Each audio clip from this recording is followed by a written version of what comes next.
Hey, welcome back to the Metropole Grid. My name is Andre, and it's been about 2 years since I've thought about Blue Sun. Huh. It was nice, wasn't it? How's everyone doing? It's a Thursday evening in November. Some days when we do the stream, the music is secretly in the background. I don't stop it. I just put it down to 0. The music is with us the whole time. Not today, though. How's everyone doing? Sounds like Banjo-Kazooie. You're probably talking about the first track, which does have some banjo vibes in it.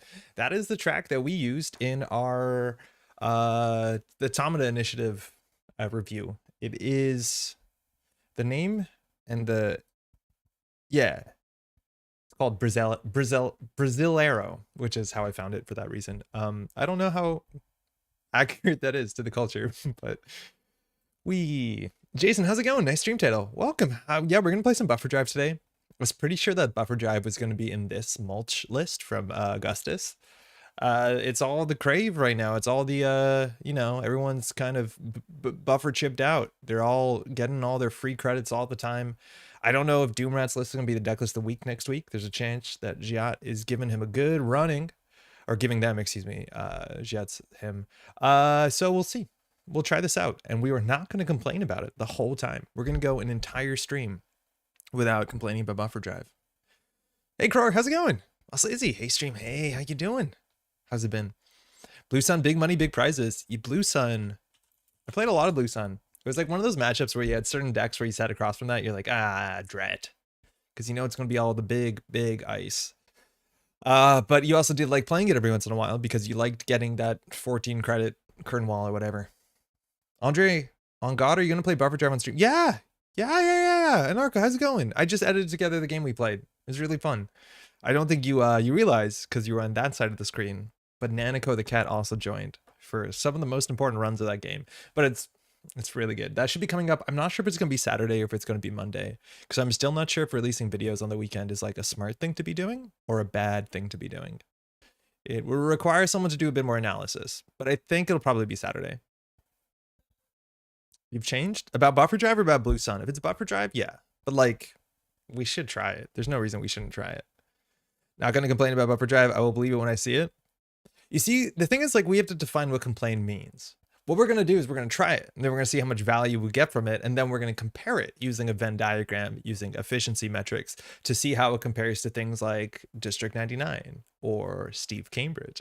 And then we'll be able to tell which one we like better. Or we'll never install it and throw it out and it'll be fine. I didn't expect Smash TV references tonight. I don't know what Smash TV is. Maybe it's someone, not me, who's giving those, but I don't know what Smash TV is, Brennan. Sorry. Hey, morning, Jai. Morning, Mr. Metropole. Morning, friendos. How's it going out there, Jai?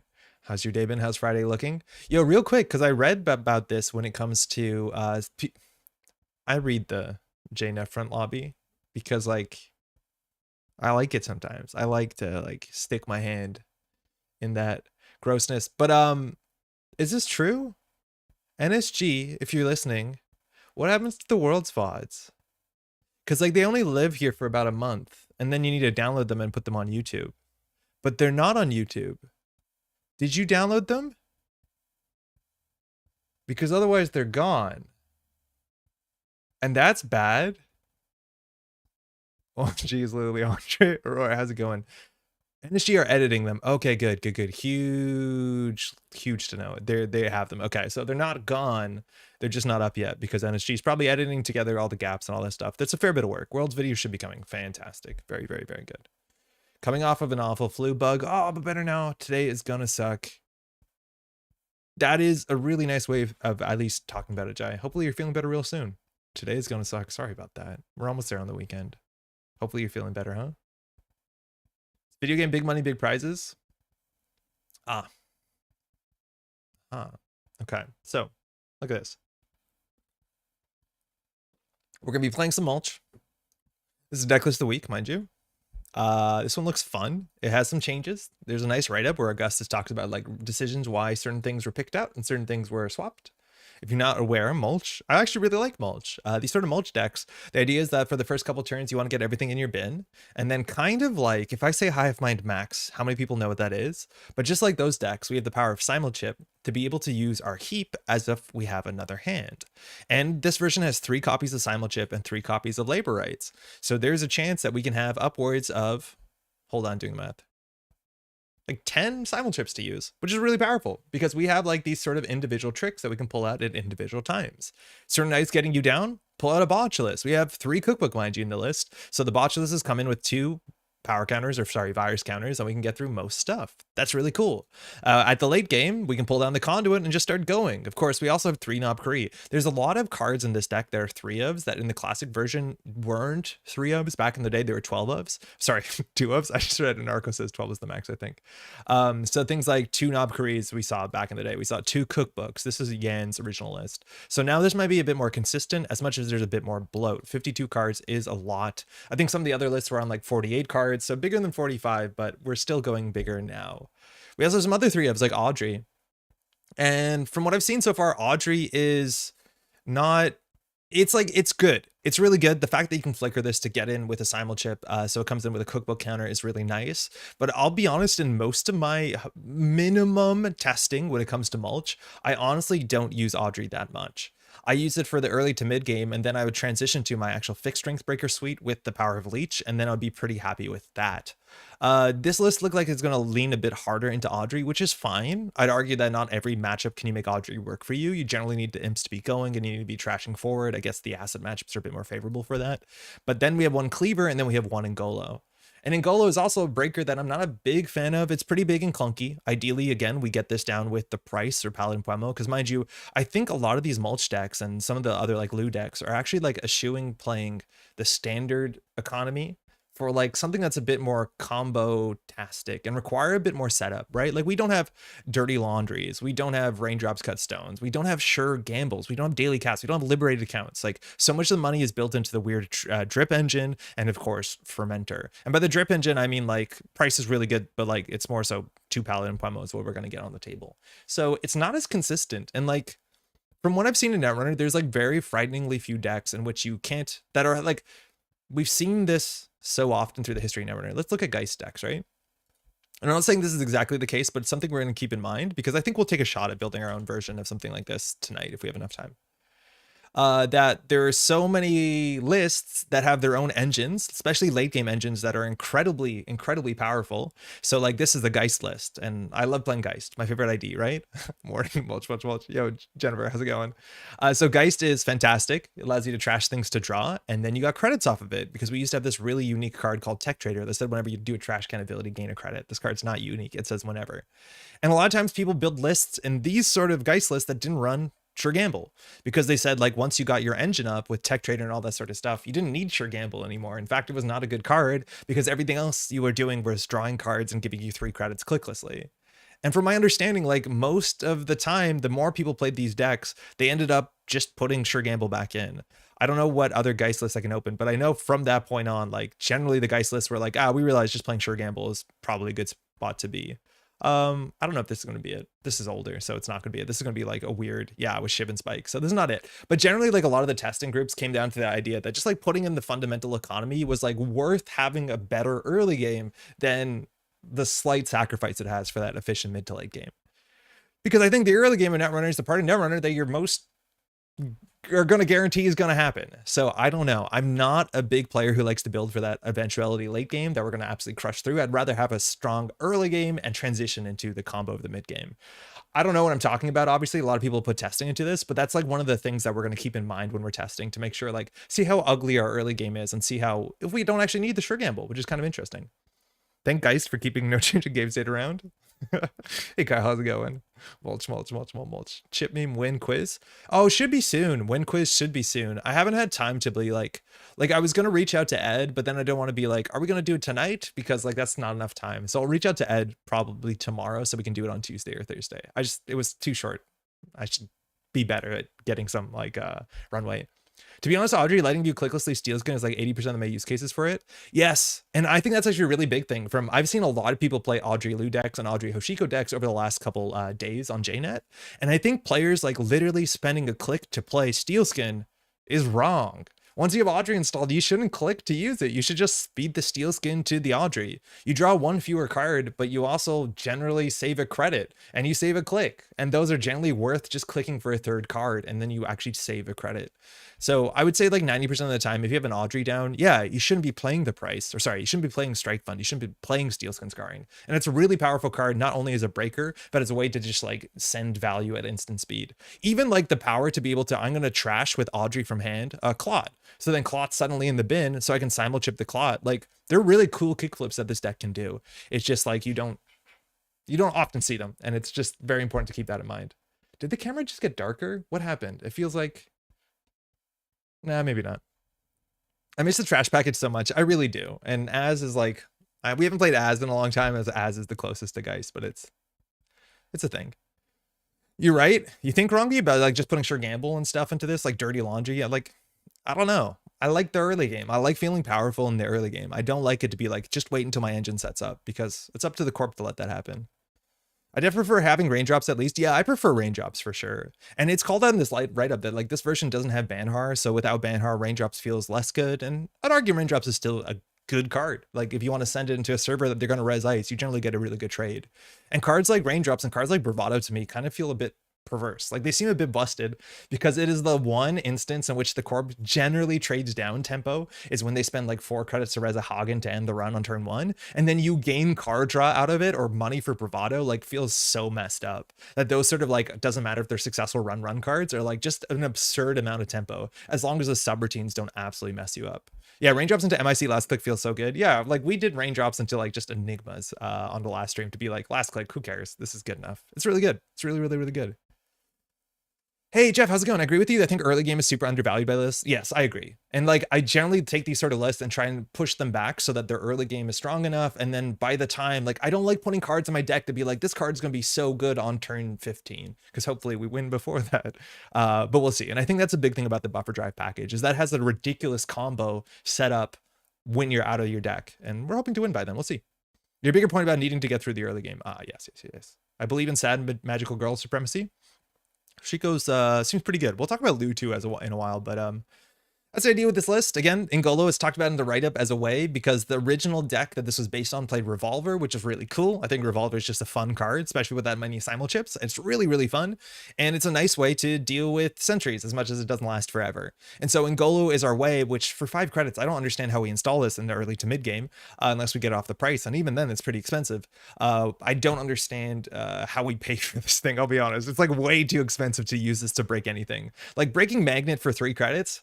No, thank you. And you can't botchless that. So like, I guess we have to be oddering that for that to be okay. But we have a cool package here of stuff. Nob Curie is in this deck again. I'm sorry, not Nob Curie. I want to say Gachapon, which is in the deck. And you don't have that many targets on terms of virtual stuff, but you do have really good targets with like pulling a botchless or fermenter at instant speed, which was like classically what Hoshiko did anyways. And now we have Cookbook. So we actually might have a bit more aggression on the economy acceleration that we might not be obvious, which I think is super, super, super cool. So we'll try that out for sure. One thing that I've been saying for a while, and it's really cool to see that like the Loup deck, that Doomrat's Loup deck, that is kind of like this sort of engine that's up there, is actually playing a card that was played in the Hivemind Max lists, which is Sleepy Snake. What is Sleepy Snake's name? Suppressor? No. And what's the Sleepy Snake called? I'm just gonna open it. I have it open. Tranquilizer. Thank you. Jason had it. It's playing Tranquilizer, and Tranquilizer. Is that right? Nice. Was a card that saw play back in Hivemind Max. And specifically in Hivemind Max, this card was even more potent because when it installed it, it came in immediately with 3 virus counters. So it just instantly derezzed. Now, the fact that we can pull this in with 2 virus counters with Cookbook like doesn't really change it that much functionally. But if you can derez some of the bigger sentries that you're struggling to deal with, that's a cool spot to be in. I'd argue one of the things that I really want to put in the deck, and Augustus talks about how in the deck, like there's Ice Carver in it, which might not be the right choice just because low strength ice is kind of annoying for the deck because Audrey, mind you, comes in at 0 strength. So spending a card just to get up to 1 strength, as much as Leech is really powerful, it doesn't feel good. And another big thing in the Hivemind Max decks that exist was with Chisel. And Chisel's really good with Hivemind. The fact that Chisel comes in with 3 to 4 virus counters is obviously kind of messed up. But I do feel like these sort of decks could probably try with Chisel just a bit to open up Essential, to get some cheeky trashes. The low strength ice in the format, it's like, it's not the most, some of the ice is important, right? Like I'd love to be able to destroy border control. That seems really important. What else do we have? Like, there's a lot of low strength barriers. For this deck, they're not exactly taxing. It's about finding your cleaver, but engoling through a low strength barrier or botchless through a low strength barrier is pretty annoying. So I kind of like this. And I want to know like what sort of toolbox tools is it more important in the meta to have Clot or to have Chisel? It's probably Clot, but it's just really cool that in these sort of decks you can tech in one card that has a huge impact when you're consistently ripping through your entirety of your deck and you have access to all of them with the multiple simul chips. So we'll see how it goes.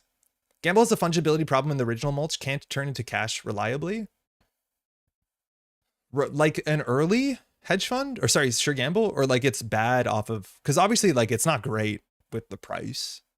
Maybe you have not enough money in the early game. I'm also like still not in the camp where I think Lagu is worth playing over something like an Earthrise Hotel, but that might just be me. I think I need more time with this, but I also like on my own, I'm not convinced that I love Lagu that much. It's cool, and it's nice to have a max type ability. Like, to get this down turn 1 is really fun, but I'd rather get it turn 1 after a Sure Gamble, that's for sure. Our gambles are non-fungible. To be fair, the only time the deck can reliably afford Gamble is exactly an opening hand. Even turn 2 is probably too late, though it's an interesting tautology that the decks that include Gamble are the ones most likely to be able to cast Gamble. Yes, yeah. No, it is true. Like at some point we're on too low credits. We're like, we don't get up to high credits until we hit fermenter, but we are coasting generally on like low enough credits because we install things cheaply, we push ourselves forward, and then we don't get big money until the turns we crack big fermenters. So yeah, I don't know. Maybe Sure Gamble's not it. Maybe that's why Dirty Laundry is more important, because being able to get 3 credits on turn 1 and run archives or run whatever central's not iced up to flip Oshiko is more important. But there's definitely like some, you know, fundamental economy cards that this deck challenges that are not in the list, and we're already on 52 cards. So we'll see how it goes. We'll see how it goes. Do you need Lagu? Probably. With discard econ, maybe Gamble's more of a liability. I guess so. Like, if there's some argument that you want the deck to be as thin as possible so that the discard econ of Lago and moshing hits like Strike Fund and the price as consistent, or sorry, Strike Fund and Steelskin as consistently as possible, I feel like that boat is kind of sailed already when we're playing 52 cards or whatever. Some of the other lists are even bigger than this, right? Or is, how big was Yan's list? It was 48 maybe? It wasn't bigger than this. It was 48, so not that much bigger. All right, we'll give it a shot. Again, obviously a lot of work goes into these decks, and from a distance they look strange. And like if I looked at a Hive Mind Max deck, I would be like, this doesn't make any sense. This looks too greedy, and it doesn't. So we'll figure it out. Can I say that Clean Shaved Andre, otherwise known as Classic Andre, is still a favorite of mine? Thanks, John.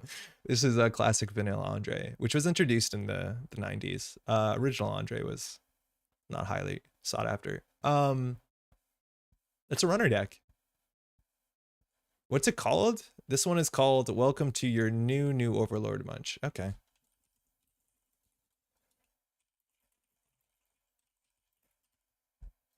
If instead of saying mulch, I say munch, how annoyed are people gonna be? Like how long before it like loops back and is funny? Before it's like, really just come on, man. I don't know if you're doing it wrong on purpose or not. There's 60 card Hoshiko's not on Gamble. I don't think any of the 60 card Hoshiko's are not on Gamble. I would say the 60 card Hoshiko's not playing Gamble and also claiming Lago is an important card feels like memes. That's not real, Jeff. There's no way. Big Hoshiko like loves consistency of Sure Gamble.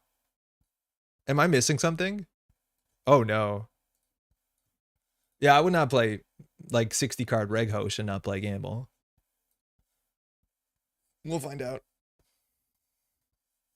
Hey, it's Tutsu. Do you have any tips or recommendations about learning the game and card pool? Starting to learn to play and there aren't many new player-friendly videos. Hey, firstly, sorry that you don't think there's enough new player videos. That might be true. I could see that. When it comes to like getting into the game, not somewhat recently, I was on a podcast with Neon Static and we talked about like transitioning to standard.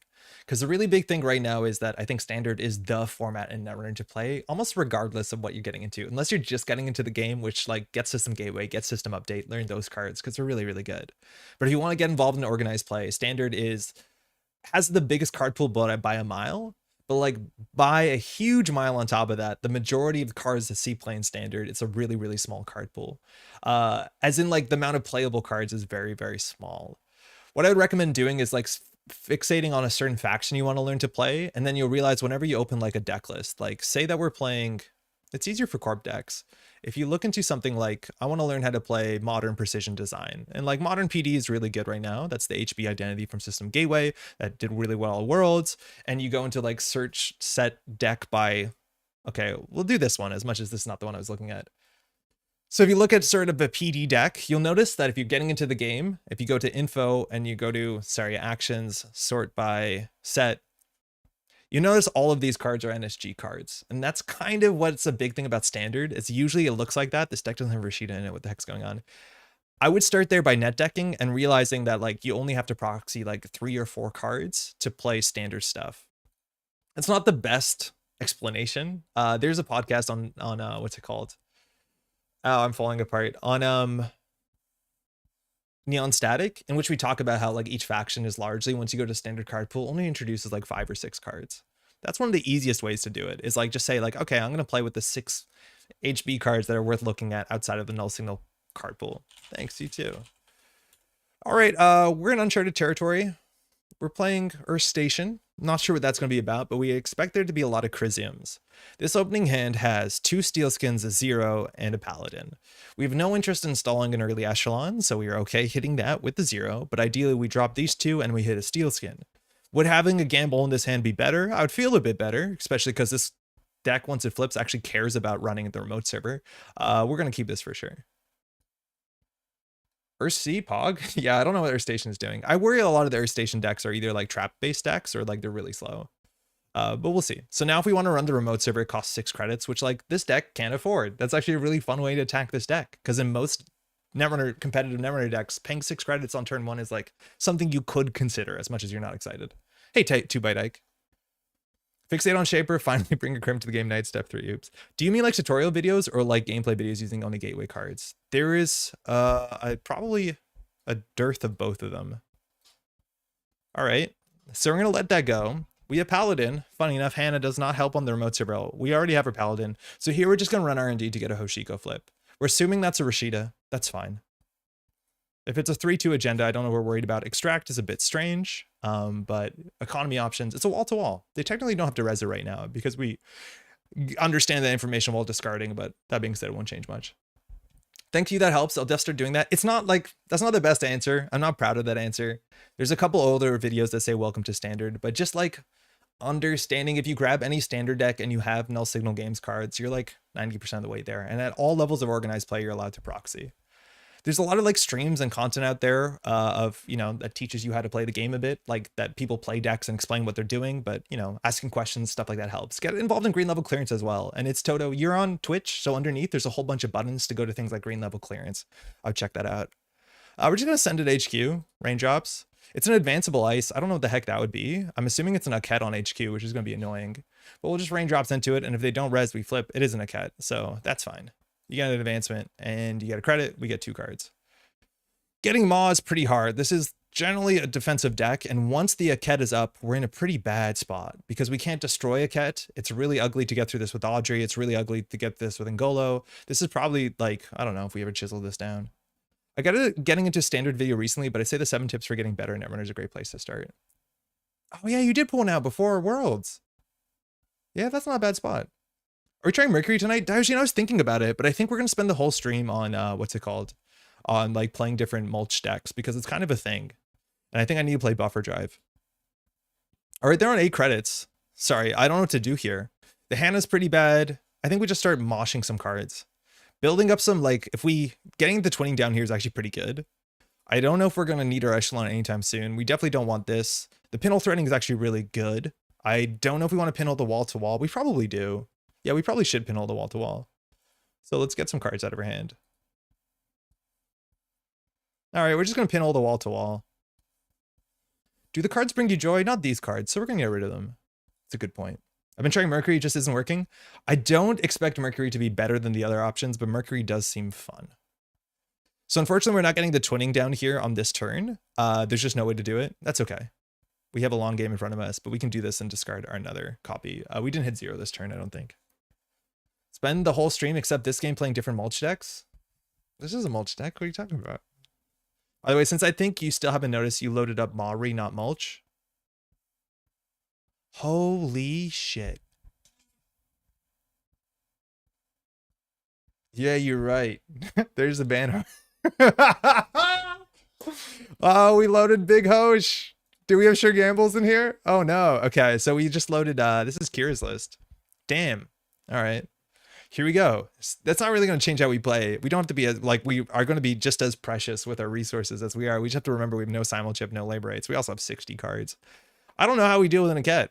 Also, like, we should have noticed, like, what the heck is Ma doing in a Navkari deck, but I digress. Sakya is how we deal with the Aket, let's be honest. So we're going to plan our turn.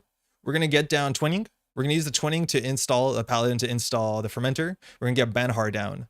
I don't think we're going to be moshing this hand right now. I think we can slow down. We can get not an access this turn. So let's just do things in an order.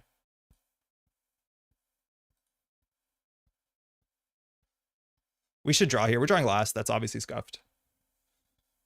I thought this was a bit. Oh, no, it's not a bit. Oh, they were subliminal. They need Ice HQ here. They did. Fantastic. Munch Gaming. Yeah, I don't know. This is going to be like a grind of a game too, so I'm not too excited about not actually doing the deck we want. This is like where you botchless the Aket, and this deck I don't know if has botchless. I'm not sure Kira is playing botchless. So the order here doesn't matter too much. We can put this in R&D, I guess. We can send it to R&D. These are our 3 breakers. Eventually, we actually do get through the Aket relatively easily because we have Cleaver. This deck, it looks like it's going pretty slow, so I don't actually know if we're excited. We'd be worried if this was specifically Winchester, which is pretty likely. They do love icing up HQ. But here, we're definitely going to run Archives. Let's just keep drawing up a bit. We want to install 1 card a turn. Let's go. Gachapon, 0, or Noom. Is Noom that much better than Echelon in the matchup? Yeah, it's fine. Gives us twinning. So we're just gonna draw and run Archives. They take a pay. This gives us a card and a credit and turns us to the middle. No, this is totally fine. Andre is always precious. My bits are not that elaborate. Extract. Just gain 3 credits. Card in remote server. It's a Spin Doctor. Spin Doctor is like sometimes rare in these Earth Station decks because they can't really do anything too clever with them. I wonder if we run Archives and just get punitive. There's like a chance. Oh, hey, sure gamble. We can't play it. Just kidding, we can. We'll put this on R&D. All right, well, we'll run Archives. We'll probably draw once first for a Dirty Laundry. Okay. There might be a virus in here. I think if there is, it's fine because we have a sure gamble, but they're just fixing their hand. 2 Unseens, okay. We got an Axis, we'll play this. We'll just try and build a Breaker Suite really slowly. Cleaver for the border controls for sure. We definitely need to flip on HQ sooner than later. The Buzzsaw will get through a Cat on HQ for 3 credits. We want to install 1 thing a turn. We're just kind of chugging along.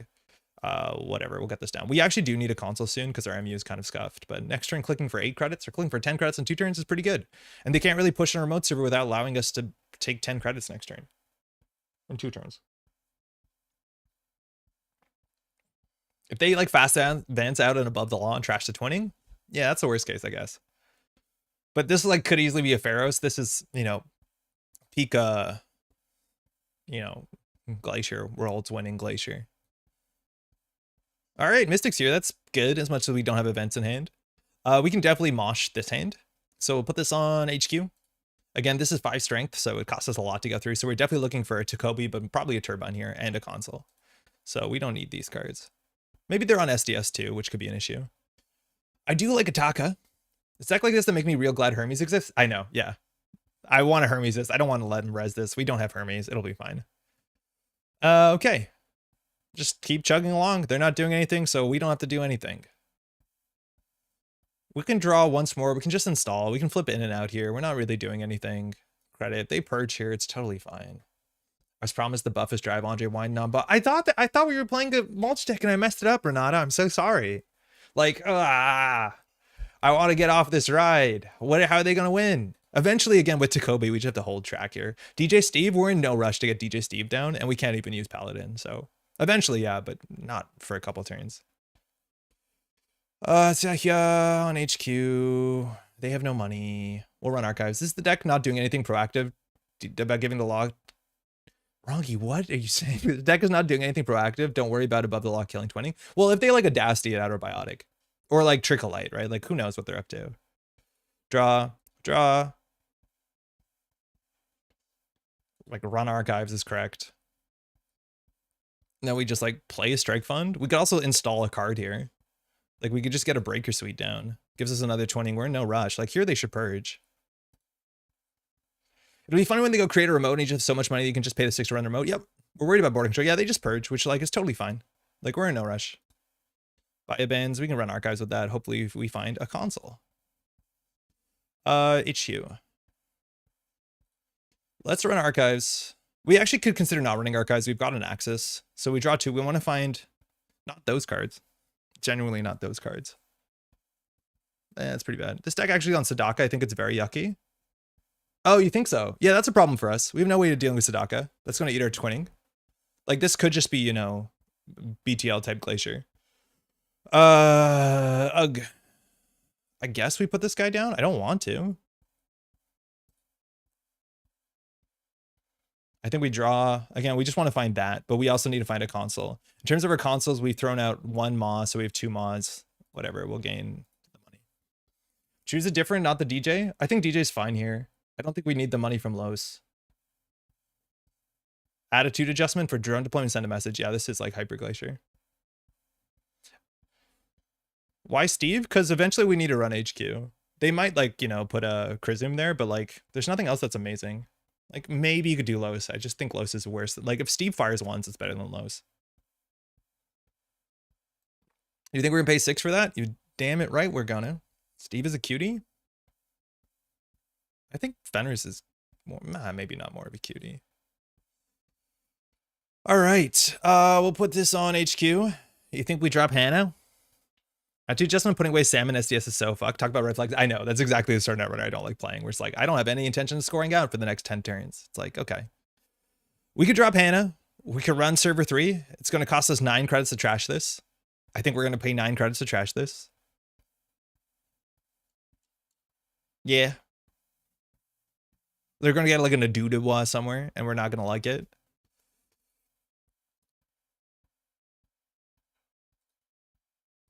We paid 6 for that.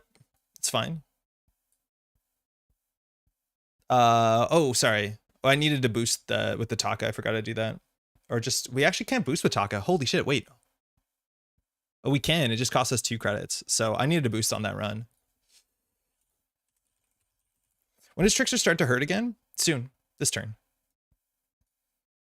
We just need to remember to boost this. So this is the cheaper boost. We just need to do that so Trickster doesn't leave us. We just credit.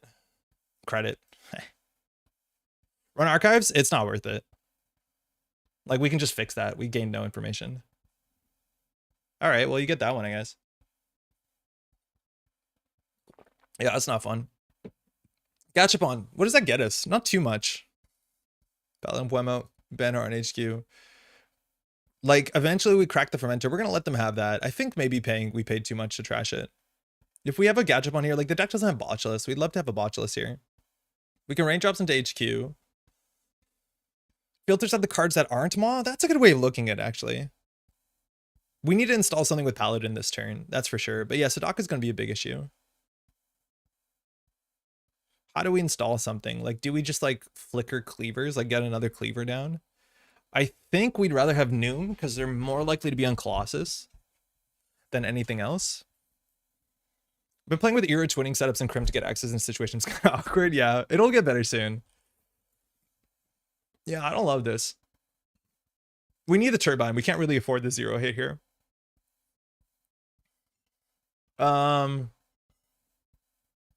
We can probably just Paladin to trash the 0. I think it's fine. I think we can just get this down and click for 3. So whatever. We don't need that. Maybe get rid of your incubator and put down strength boost. We have no rush to do it. Like, they're doing nothing. We don't have to do anything. Getting 2 credits a turn is better. I don't think we need to crack the Fermenter. Now, we could Gachapon here. I don't actually know what we're getting. It thins the deck, though. So we can get a Fermenter or the twinning. Or neither.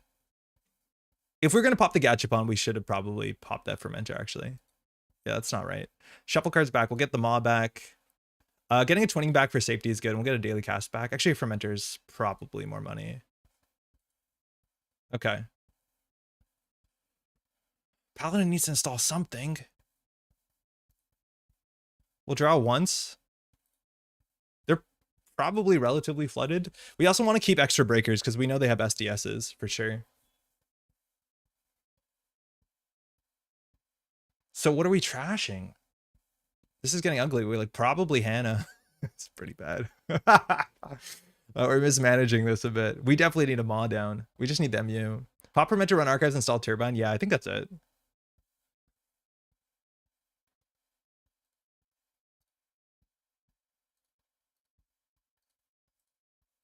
Reach. Crack the fermenter. This will come down for free. 10 strength sentry breaker. Cute. What are they doing? Extract. Nice. Regolith. Save to click on it. They're on 32 credits. I'm worried about punitive. I'm worried about a lot of stuff. Get stuffed Colossus. Eventually, the Colossus will stuff us. There's no way around it. So now we just force them to res ice, but then we have to be worried about punitive. In terms of punitives, we've only seen one steel skin scarring so far. This is the matchup. I think I'd rather be mulch. Taka, Hoshiko first. Daily cast is fine. Paladin. We'll go on HQ, I guess. We can probably run here. Let's run HQ. They can't stop, guys. They're flooded. Maybe not. They attitude adjustment once, but like we want them to flip. I don't think it's 2/3 agendas. This deck is probably running only 9 agendas. They shuffle 2 back. I don't know if it's that bad.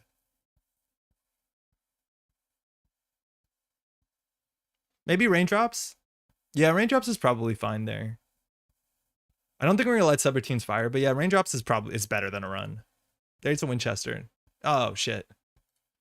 We're gonna get rid of the num soon enough. This thing is really expensive. We have to pay 6 for it. I hate it. Otherwise, we can trace through it. They have more money. Man, our money. Yeah, we're gonna get rid of this Noom. Oh, there's no hardware installed? Yeah, that's true. Sorry, I don't have hardware.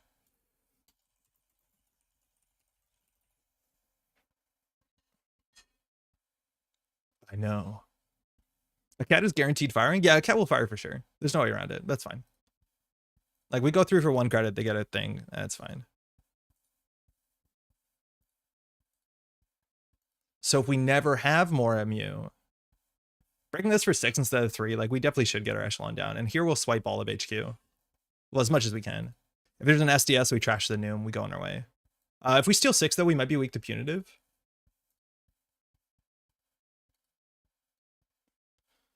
This, mind you, fires. We can't break all the subroutines. Choose 2 cards in the heap. Oh, don't mind if I do. What do we want? We could do 2 sure gambles. That's probably fine. We don't have 2 consoles.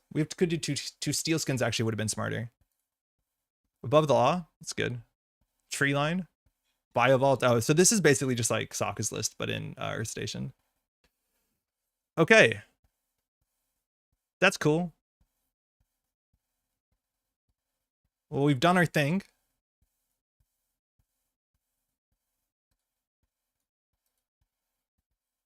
I think we just do this and next turn run R&D.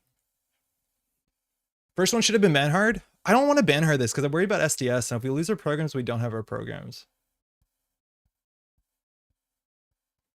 So we have the 1-3-2 they're playing. We assume everything else is 5-3, so I don't think we have a big reason to run this. We can do Banhar and R&D. We lose to Sadaka. Triple punitive wreckage time? Yeah, maybe. Here, I think we just run R&D. We have 13 credits to work with. We assume this is either like a... how do we deal with Pharaohs? We just don't deal with Pharaohs. How do we deal with Pharaohs? Clicking for 4 over and over, it's not going to do it because eventually they build up Biovaults and then we can't win. Because we can't afford to run this in Biovault. Yeah, this is not fun. Like, we need a Takobi down. Unfortunately, none of this ice is pretty good for Takobi, right? Like, we can't farm Takobi on a cat. We don't want to farm Takobi off Winchester. I think we can consider pricing here, and we just need to hit them all. Oh, nice. Fermenter or Buzzsaw. Thanks, I hate it.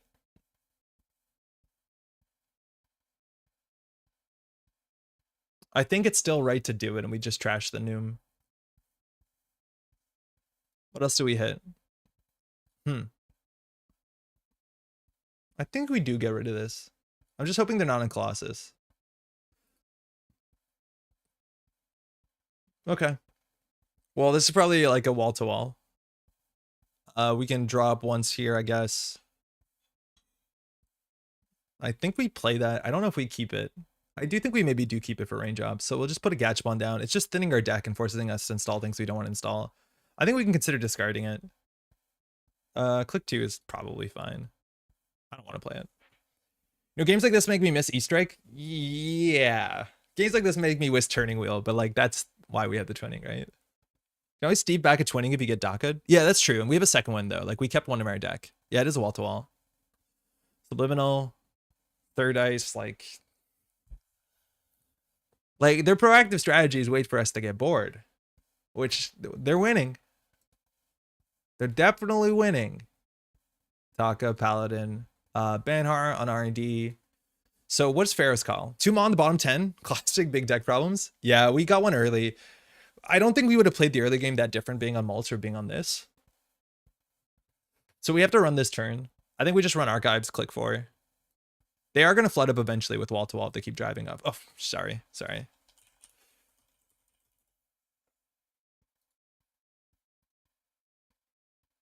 Like, admittedly, we just pay 6. It's cheaper to pay 6 to run the remote server than it does to run HQ. So like their ability is mixed.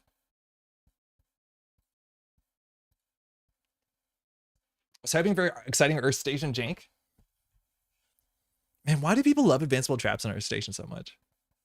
What's with it?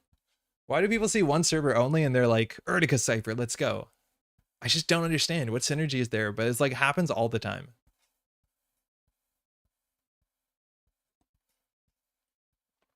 Okay, so that's a bio vault. We probably should deal with that now. It's gonna be cheaper. If they res a Pharaohs, we just bounce and take a tag. We pay 6 for that privilege. I'm worried about keeping our thing. Keeping our what's it called? Our cards in hand.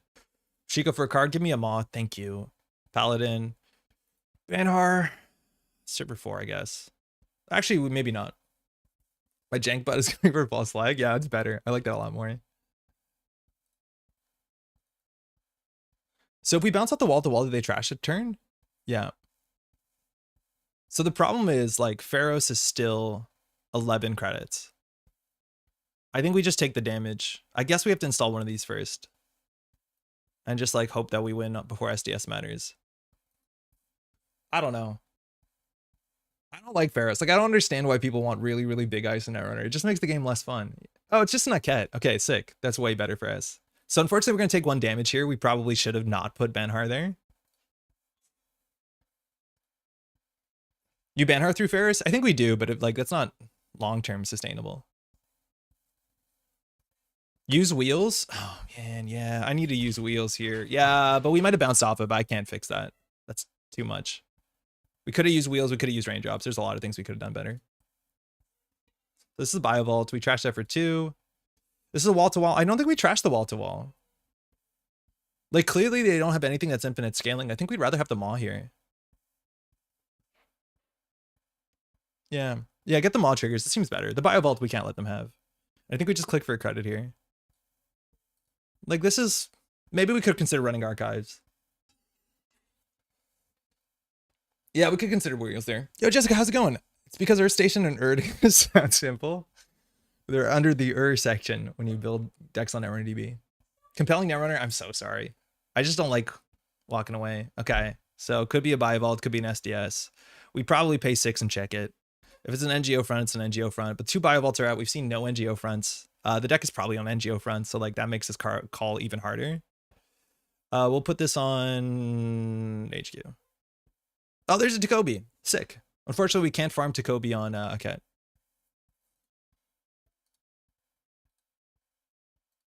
Let's go.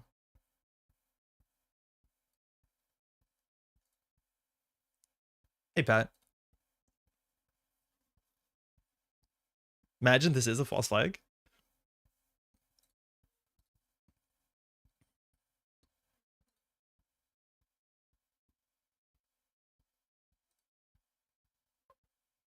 Oh, they're advancing the outermost? Okay. It's an SDS. Sick. So we'll pay to steal this. We could run Archives and win. I think we'll take a cheeky peek. We got a tree line. We knew about that. Okay. So we could die to Punitive. I think we might die to Punitive here. Having more money is not going to help that much. They need a double Punitive us. If we take this, we're on what? 11? Then the strike fund actually kind of matters because then we're on 13. That might mess their math up, but probably not. I think we'll risk dying to double Punitive. We saw a whole bunch of the hand and they didn't have a single Punitive, so we'll do that. Draw Ferment. I'm okay with this. Like, we could consider popping the Fermenter. I don't think we needed to. Banner, Taco. This is on HQ, I guess. Like, we just do draw credit. Like, this, I don't know. Doesn't feel better for anybody. Oh, Taka, no! Sorry. What's Taka say? You must take a tag? No, we do. Sorry. Shouldn't do that.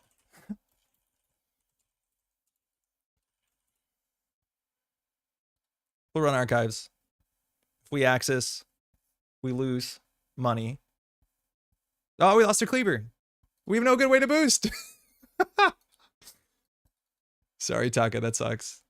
We can actually jack out here and we don't get an access. That's probably fine. I don't think the access matters, and we'd rather have a credit than a card there. One RD run might be enough for the game here. It might be, but we're assuming there's border controls. And this is a Pharaohs, like we can't get through that. All right. Paladin. Benhar. HQ. So it costs us 7 credits to run the remote server. Some unnervingly thick ice. Bolt, how's it going? Kinda is, isn't it? So this is where like having the fermenter cracked already would be pretty good. Here, we can't really raindrops, so we're assuming this is an NGO front. We don't have to trash that. But to run the remote server, it costs us 7 credits. So what does 7 credits cost? 7. We make the run, we're on 6, then we have 1. We can consider cracking the fermenter here. We have how many more ferments? That's our last fermenter. Yeah, maybe we were greedy with that. When we crack the fermenter, we can go into the remote server. We don't have the cleaver? Yeah, but we have Benhar. I guess we have to move the Benhar. You're right. We should have put that on R&D. But then we lose the cleaver potentially. You can just strike fund? Yeah, but we actually need the cleaver down. I forgot we don't have the cleaver. So I think we would have to do like fermenter for 4. We'd be on 10. We install cleaver for free. I still think we do it, yeah. We just hit this button. And then we just handed the remote server. If we raindrops it, we basically gain 2 credits. There's no way they don't think we have another cleaver, right? But if we raindrops it, we spend 1 to gain a card and 2. Is that better than just getting a click off Hannah?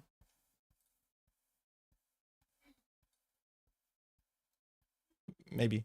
I'll note the HQ costs 7 credits and farms you 2 Kobe as well. Yeah, it's not that bad. It flips too, which is kind of nice. I'm worried about what this is. It might be a tree line, which at some point is annoying. But yeah, you're right. We could consider running HQ. We also know there's no Sadaka here. So like eventually we just wait for them to flood up and then we like swipe HQ. The clearinghouse. Of course it's a clearinghouse. It's the world's deck. What was I thinking? Of course it's a clearinghouse. Credit. Yeah, running HQ is probably fine. But yeah, now we have to worry about clearinghouse. The world's deck only had 2. And they just keep doing this. Like now they have another window. 31 cards. They didn't advance the card itself, so I'm not too worried about it. It easily could be the wall-to-wall that went back. So Hosh got that. That's fine. Paladin. Trickster Taka Fermenter, Banhar on HQ.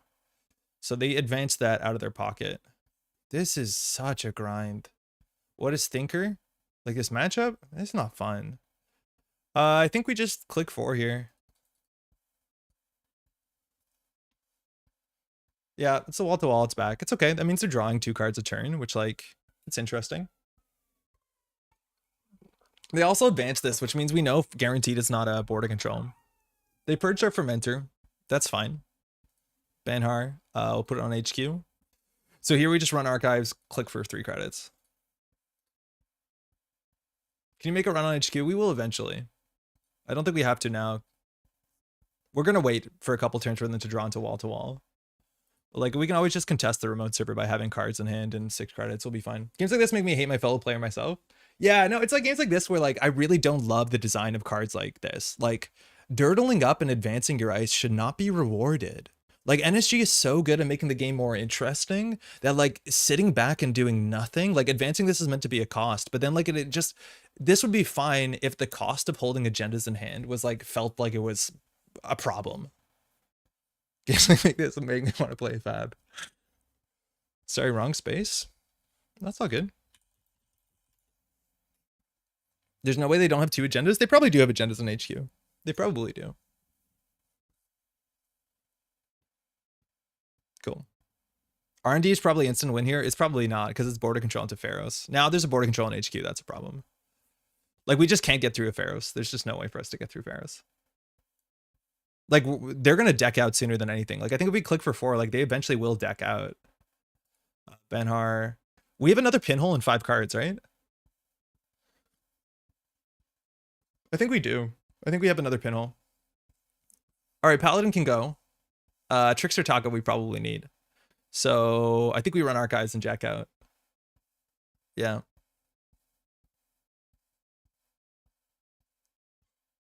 Yeah, I think we run Archives and Jack out. We have a pinhole in the bottom four, I'm pretty sure.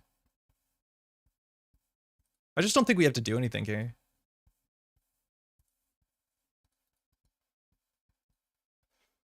Paladin, she can go.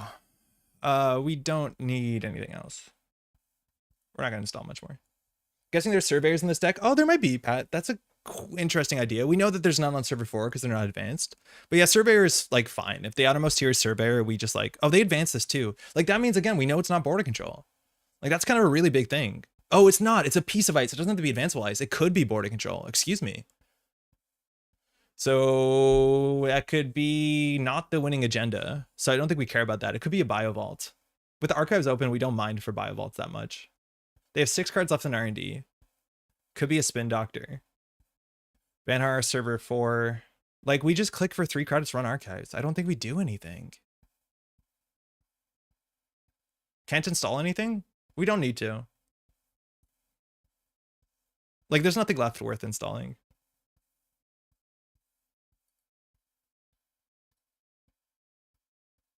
Like, what do we lose to? Eventually, we're going to lose to bio vaults. Like, that's the one thing. We've seen 2 bio vaults, but like, we just have to pinhole threading the bio vault on a turn.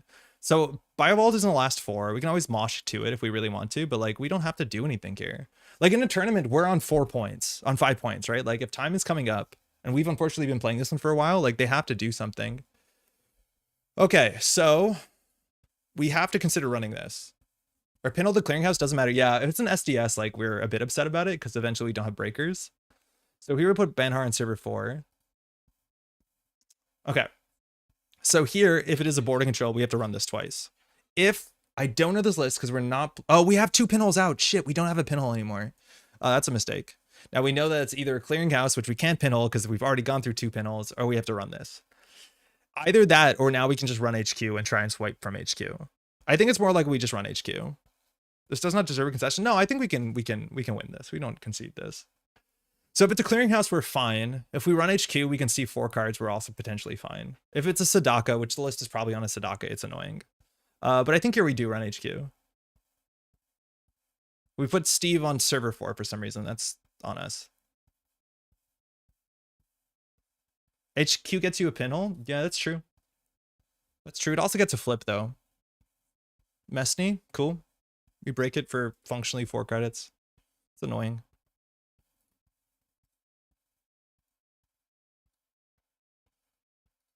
Cheaper. Nice. Tokobi? Yeah, sorry. Auto resolve. So this being a Pharos is going to be really annoying. We're hoping it's not a Pharos. Oh, that's fine. I think. So we definitely break this. There's no reason doing math because it's cheaper than letting the subroutines fire. So this is 3, 6, 7. Oh, good game. They conceded. Good game. Thanks for the game. Yeah, we run HQ. They're flooded. There's 5 cards left in R&D. There's still a lot of points. Never again. Sorry about that. The deck list of the week will now be played. 34 minutes. That's fine. I can't believe they conceded. Like, just let us get an access on HQ. We played this whole damn game. You won't let us run HQ and sweep, like, twinning? Whatever. Unfortunately, that's like one of the big things, the fundamentals against like hyper glacier, where like if the design of the game is going to say like there's a Pharos on R&D, it costs 33 credits to run, you just don't run. You wait until the corp floods up. And like that's not sexy. That's unfortunately not good television. But like, yeah, I don't know. I don't like advanceable ice. I want advanceable ice to be interesting as much as Mess and Chesto is a truck. I'd rather advanceable ice to be like take this off to have a cool ability, like something like ping, where like the timing of it matters, as opposed to be like you can dirtle and make absolute iron curtains. I don't know. It's not good Netrunner either. Yeah, well, it won Worlds. Okay, how did I pick the wrong deck? Did I not import the right deck? Sorry about that. You played pretty clean. It's nice to see some deals with Glacier patience. Yeah, you just be patient. Like, this is why we didn't change the damn ID, so it's a 419 deck. And so I just imported Memento Mori. Wait, we didn't import any cards. What happened? What happened? I even named the deck. It just didn't take.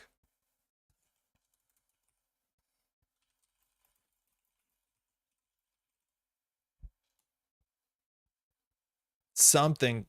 weird happen. Small step to enlightenment from advanceable ice is cringe to all ice is cringe.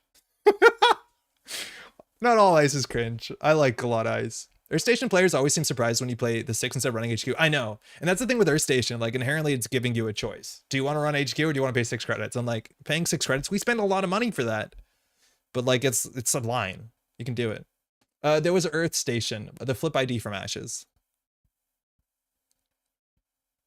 Sexy if it's classic shit. Pharaohs can't stop that. We didn't see a single Pharaohs. If there was a Pharaohs on the remote server, we would genuinely be in a much worse spot. Because we went through that remote server for like 6+1 multiple times. We could not have gone through a Pharaohs multiple times. Ping isn't cringe. Ping is mega cringe. All ice is cringe. Oh no. Some amount of ice is fine. Drafter is cool. Parasite is goated for a reason? I don't know. We're not even playing Chisel. Give me that Parasite action. Drafter is just cringe architect? No. That's Jason from chat. Thule. Cool. We have Imp, so in theory we can always just Imp Thule ability and not care about it. Maybe that's fun. Again, an ability that maybe cares that we have money up front. They mulligan. Best of luck. Have fun. So we're actually playing the deck list of the week. This deck is consistently on low hand size. We have the Ice Carver, which like probably shouldn't be in the list. Against Thule, low strength ice. Nope. There's Echo. Love to have a Chisel for that, but that's not really a meta share. We have an early Lagu. We have a Gachapon in the price. I think we keep it because it has the cards that are the closest to like direct economy that the list has. Cringe attack. Carl's cringe. 2-bite Ike. Come on. APOC more efficient Parasite. Oh no. Oh no. Oh no. You said ice is cringe and this happened. I don't know what to do with this. Like, we cannot deal with early Marylands and stuff like that. So unfortunately, we're just going to let it go. What is the worst case that she scores out? What is the worst case? False lead or something? The 3 Imp Blues look like what they did to mimic a fraction of our power compared to APOC. It feels good though. You can keep your board. What do we price for an Imp, I guess? At the cost of it, a cookbook and an Angolo. You've made me angry. Oh, I forgot we're not Lou. It's a Nico campaign. Can we afford to pay 2 credits? Yes.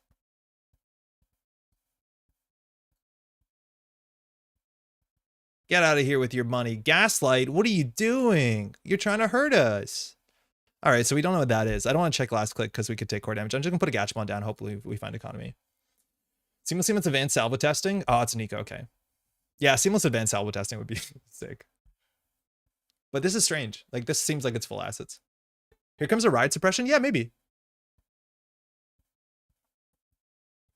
But she mulled, so she might just have, like, solid. She might just have, you know, her economy cards and no ice. Like, we don't know if this is an iceless deck, because this could just be, like, a hot mull. And by hot mull, I mean bad mull. Santa Thule? Wasn't that, like, the Eternalist? With ride suppression? Oppo. Okay. Okay, again, I do like Sure Gamble for Oppo reasons. But I'm surprised to have that to happen to us. So what is the tag punishment? Straight death. Hypoxia, slow death. Ah, shit, we forgot to crack the Gachapon. That's on us. We got Oppo research tilted. So we probably need to get rid of the Nico campaign. Then we just strike fund and clear 2 tags. Whatever server 5 is, they can have it. Whatever this is, you cannot have economy because you're Thule. That was a deck from COSO Worlds? Oh, for real? I thought that was the Eternal deck that showed up on stream. I know Ride Suppression showed up on stream, but you're right. Santa played a weird deck like that. What's the tag punishment?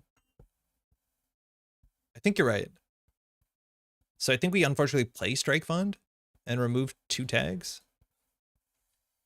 All right, Maryland, it's fine. End of line, yeah, that makes sense. I raised 3 Bladderworts on turn 2 once. My opponent was not impressed. Yo, you have a Rongi in chat. Rongi kills runners at Intercontinentals on turn 2. Well, turn 3 sometimes. The boy, I hope you take 2 core damage to end of line. Yeah, I could see us taking 2 core damage. Again, this is where like having Sure Gamble, having Daily Cast, like, or sorry, Dirty Laundry, having any sort of early game stabilizer is really nice when you feel like you have to interact with the board. Now, the argument is whether we needed to interact with the board. Unfortunately, we don't know the matchup well enough to understand whether we do or not, so we just have to go. I know, Austria, I know. So, we'll go from there. Pinol, like, yeah! We forgot Gachapon again. This is on us. All right. How do we get out of this hole? Obviously, firing Gachapon is like a bit interesting. This feels really bad. This feels really bad. I know, Jai says. Don't love this. Like, False Lead is probably in the deck. I think False Lead is in the deck. Like, I don't know what we're checking for. We're just trying to check for a False Lead here. It's a Hendrik. Yeah, I can spend my turn.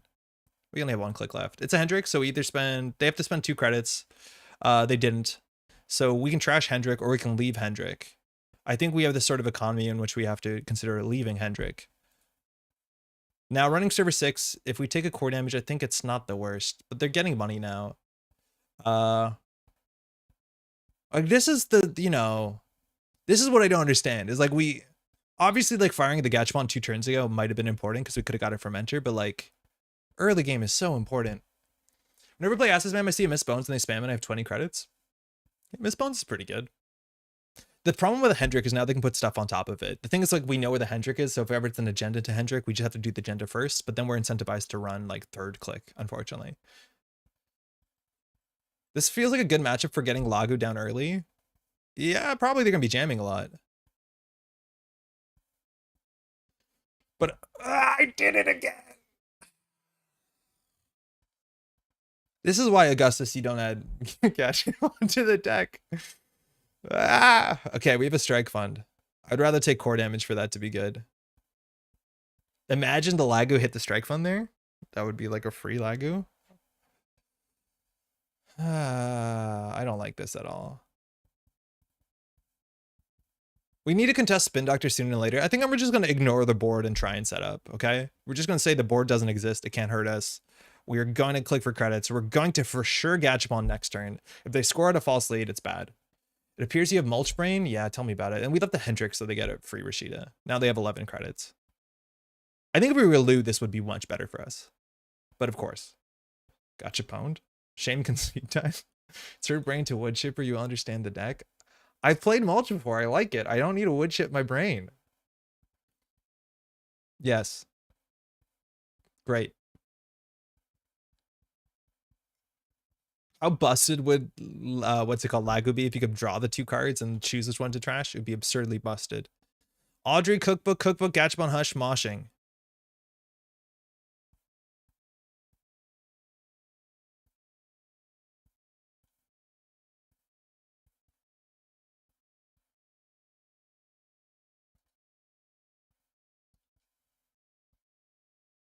Yeah, Kira, I actually played your deck against Hyper Glacier. It worked out. Like, what are we doing here? Help! Audrey? Probably Cookbook, so we can flicker an imp or something. Shuffle 3 cards back. I don't want the Audrey. There was 2 cookbooks, mind you, so it was important we got the cookbook there, I guess. So we'll put the Gachapon back. The Hush, apparently this, I don't know if this deck has ice. Moshing for sure.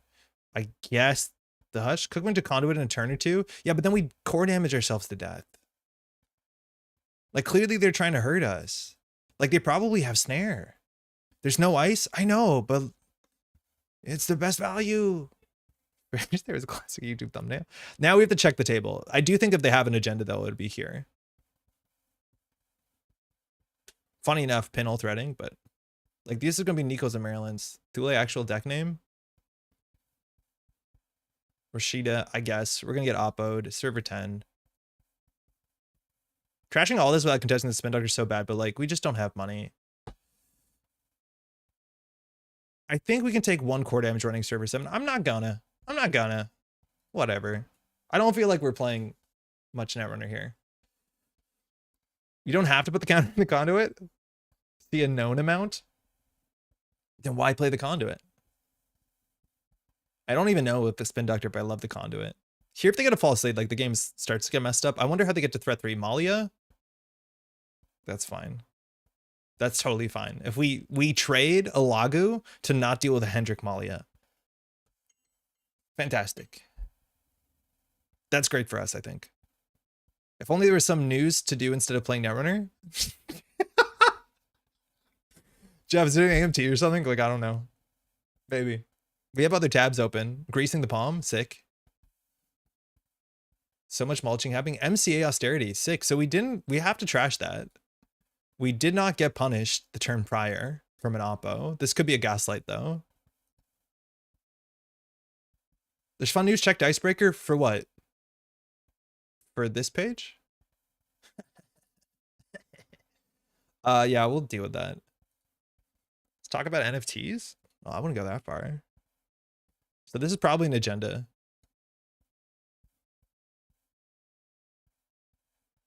Or spin doctor? It's a luminal. Yeah, it's quite the agenda. I'm not taking the core damage. Forget it. I'm going to throw out the conduit here. We'll simul chip it at some point, I reckon, maybe. We're not on threat 3 yet. Hyperglacier now iceless is a truly good stream. Man, if we were Loup, we'd be doing so good here. Unfortunately, hosts are like, we're still, yeah, there was a gaslight on the table, so we're getting oppoed. That's probably fine. We have 5 cards in hand. We don't know what server 8 is. They can't double end the line us, so we just clear 1 tag and walk away. Do you want to get Bored Ape NFT Party Blinds participant with strobe lights onto a card somehow?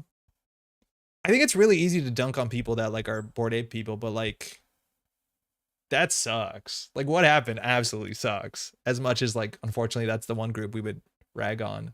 Feels real bad. Probably lose the Ice Carver. Over the conduit, yes, but sometimes you want to get the conduit in the bin because the only way you can legitimately afford that is simul chip. This is not good. This is not good. Like click 4, hope. How many times I have to tell you that empathy is the enemy of comedy? Yikes. Yeah. We know they have an oppo because they, oh wait, no, they didn't fire a gaslight. They shuffled a gaslight and an oppo back. Okay, so we're safe technically, sort of. We have to transition to winning at some point. I think running HQ is pretty reasonable, but we should check the table. The question is what are we checking the table for? Wait until all operation BOBW. Lord Helix, I saw one on the front page. I don't think we check these. I think we just click for 3 and put down this. If they score a false lead, it's a problem later on that we can deal with. But like we should be running HQ. They probably have like some salvo testings or some garbage. The big thing that they probably have, because they haven't been fixing agendas, is they probably have, damn it. Yeah, there's a false lead. They probably have the 4-2 in their hand that they don't know what to deal with. So here we want to steal before they can oppo out. We don't know what 13 is.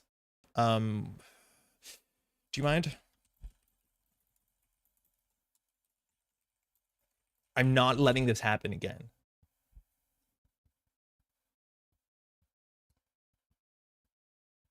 Cleaver and Clot. Phenomenal. I don't expect them to fast advance unless we take core damage. The deck probably has some amount of ice.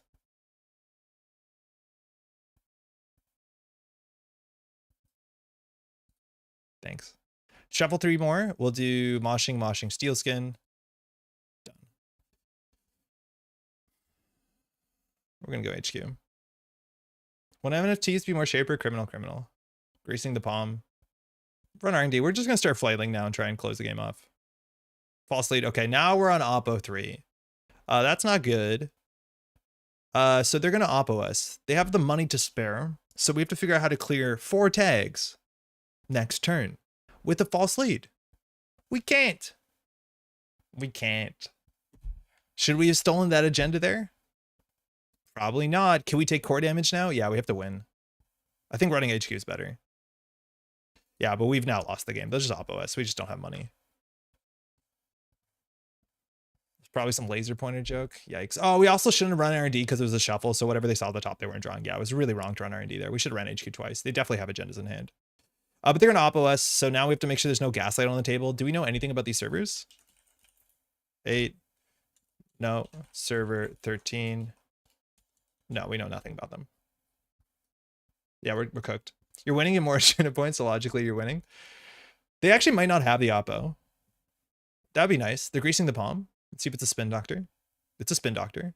So they have a click here to find the oppo. Yeah. I'm not a big fan of Oppo outside of faction.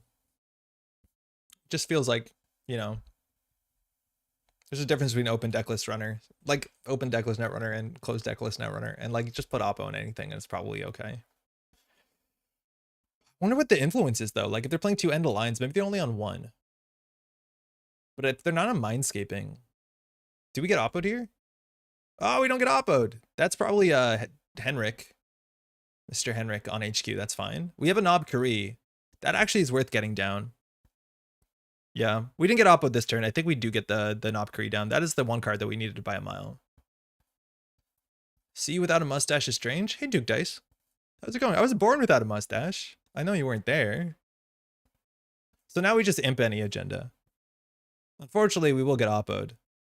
But we know there's no Gaslight on the table. Place 1 virus counter. Yep. All right, now we're doing a thing. It's a wage workers. Get imped. We could get Oppo'd at any moment. Find the space to get Knob down in your golden most likely. Yeah, this is exactly what we need to do. But again, this is where like if we had upfront economy, obviously we haven't drawn a fermenter, but like if we just had money, we could do this while also not having to worry to death about Oppo. That being said, if Oppo fires, like we're literally false leaded. Like we can just hold steel skins. That's what our plan is. Which can work.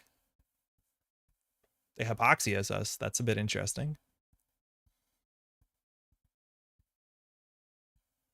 We can win this. It's possible. We know what not what 2 of those servers are, but they're not scoring them out. We got the good 3-2. There's a bunch of really ugly 6-2s in their deck still, or sorry, 4-2s.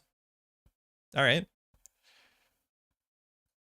So we're assuming one of those to be a Henrik. Are there any other upgrades we care about? Boxia mentioned, yeah. I don't like Netrunner where you have you in semi-lock once they find the card they need you die. Well, that's the point of punishment cards, right? It's the problem is like we just can't deal with it. All right, I guess we're gonna run this. We have to make sure Gaslights don't stick on the table. And so now we can trash a Henrik. We just need to make sure we hit the Henrik first, but whatever we hit second, like we'll just destroy it. So that's the Ikua. So we're gonna imp that. We're gonna imp that, right? Because we're assuming that we're gonna, if we don't imp this, we take 2 core damage. We can't take 2 core damage. This is Barf, the Iceless Thule deck. My kind of deck. Yeah, it is Barf for sure, though. So we'll lose all remaining click, and we'll just trash Henrik for 2. We've already trashed them. Discard down to 5 cards. Okay. Maybe keeping the Knob Kari safer as much as we won't be able to install one. I don't know the deck list enough to know the punishment there. Now it's about how do they draw into the Oppo, and I don't know how many they have in the deck. 2 more on the table. Still not getting Oppo'd. Okay. They have the agenda and archives that wins in the game, but there's a spin doctor.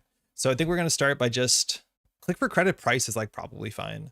We just need to find a fermenter here. Nice. Light the fire. Fun. We'll get the fermenter down. Cookbook. Good.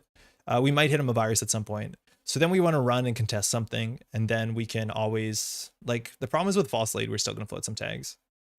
Let's run server 19. We just can't let a what's it called stick on the table. A Gaslight. If it's not a Gaslight, we probably don't trash it. It's a Maryland, that's fine. We run server 18. We're not worried about their ability because we just destroy the agendas. It's Rashida. We should imp that. Obviously, we're risking Oppo this turn because we trashed something, but the Rashida will likely find the Oppo.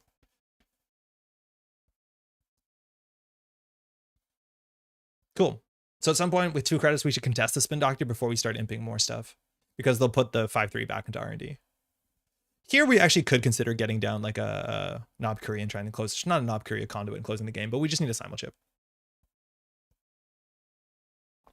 They're just trying to draft for the Oppo. I don't know if they have it, but if they do, we probably lose the game. What would have to be on server 8 and server 13? It would have to be a what's it called? A Reaper function, right? You can contest spin even without the 2 credits though, only if we have the imp counter already. Which I think we should right now. Installing simul chip is fun. Having a credit would be fun too, but at least like we're getting free card draw with Hoshiko, am I right? Yeah, cool. You try and imp the card from HQ? Imp what? Hendrik? We don't care about Hendrik. We've seen all 3 Hendricks, right? They shuffled back an Ikwa and Mr. Hendrick. I've been saying Henrik, the Hendrick. If they had the Oppo, they would have played it, so they don't have it in HQ. I don't actually know if we want to run server 20 here. We can. We haven't got a free imp. That's fine. I think here we run R&D. Make sure they're not top decking something. And then we just throw out an Ice Carver. We clicking for credits really bad, unfortunately, because we lose it. We just want to make sure they're not drawing Oppo. Gaslight. This is weird. We haven't trashed anything yet, so having them draw the Gaslight, is that better than having them potentially draw the Oppo? That's really interesting. Huh. Do we trash this? You think we trash it? Because it's a bad draw for them. Because I don't know if we do. You only use one imp counter per turn. I know, but here clicking for credit doesn't make sense. So we're just going to draw to try and find another steel skin. All right, Paladin would be okay. Maryland stack, that's fine. I don't think they have ice. I'm going to throw out the Botulus. If Ranji dodge tells you to Gaslight. Ranji's super Gaslight pilled, though. All right, so now they drew an unknown card. Is this deck on Mavirus or not? Yeah, they're drawing again. Just Oppo now just kind of wins them the game. That being said, now we should probably consider running HQ to trash the end of the line on HQ. That's a fair play. It's like second last click, we should run HQ. We should try and imp whatever it is and trash Henrik with money. Oh, it's a ride suppression. Play only the run trash card. They have 3 fewer clicks to spend the turn. The runner may immediately suffer 1 core damage to prevent this. Thinking. That's interesting. If we have 1 click, we just send it HQ and then Mr. Hendrick gets us. You're getting Oppo'd? Yeah, you're right. I guess with Oppo we can't. We lost the pinhole. That's fine. Yeah, you're right. That into Oppo is really mean. I don't think they have Oppo though. Yeah, we probably should have just done it. You can knob from Mentor for Giga credits. I don't think we want to. I think we just crack this and have 8 credits be enough for a while. So we crack this. We run server 21, I guess. And then we run HQ. It's an MCA. I don't think we trash that. I think it's more important here that we get a run on HQ and try and trash it end of line.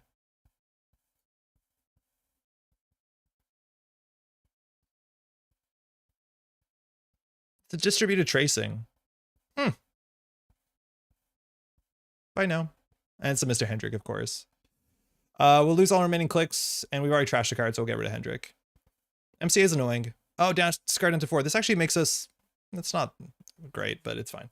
MCA kind of effed up with scored false lead. Yeah, it's kind of messed up. We have a 1-click turn if they like MCA Oppo S. It's another ride suppression. I don't think they have an Oppo here. So I think we can have 3 fewer clicks and feel fine about it. If we get Oppo'd, we lose anyways because of the false lead. Well, actually not necessarily because we have more clicks to run. But yeah, now we have a 0-click turn. That's really funny. I just don't think it hurts that much. Like, I don't know what happens when MC Austerity goes off. But now we have a 0-click turn, so we just end turn. I don't want to take more core damage there. The clot does help. What did they put on the table, though? That's what's interesting. But we can't get Oppo'd if we don't run. And we just need to trash the end of the line from hand. It's a Wage Workers. Nice. Cool. All right, 3 clicks. So we definitely will deal with this.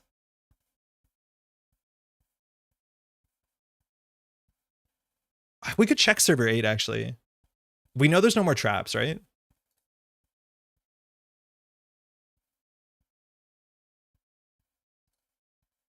I'm curious what this is. There are no more traps. Yeah, it's another Hyperloop. That makes sense.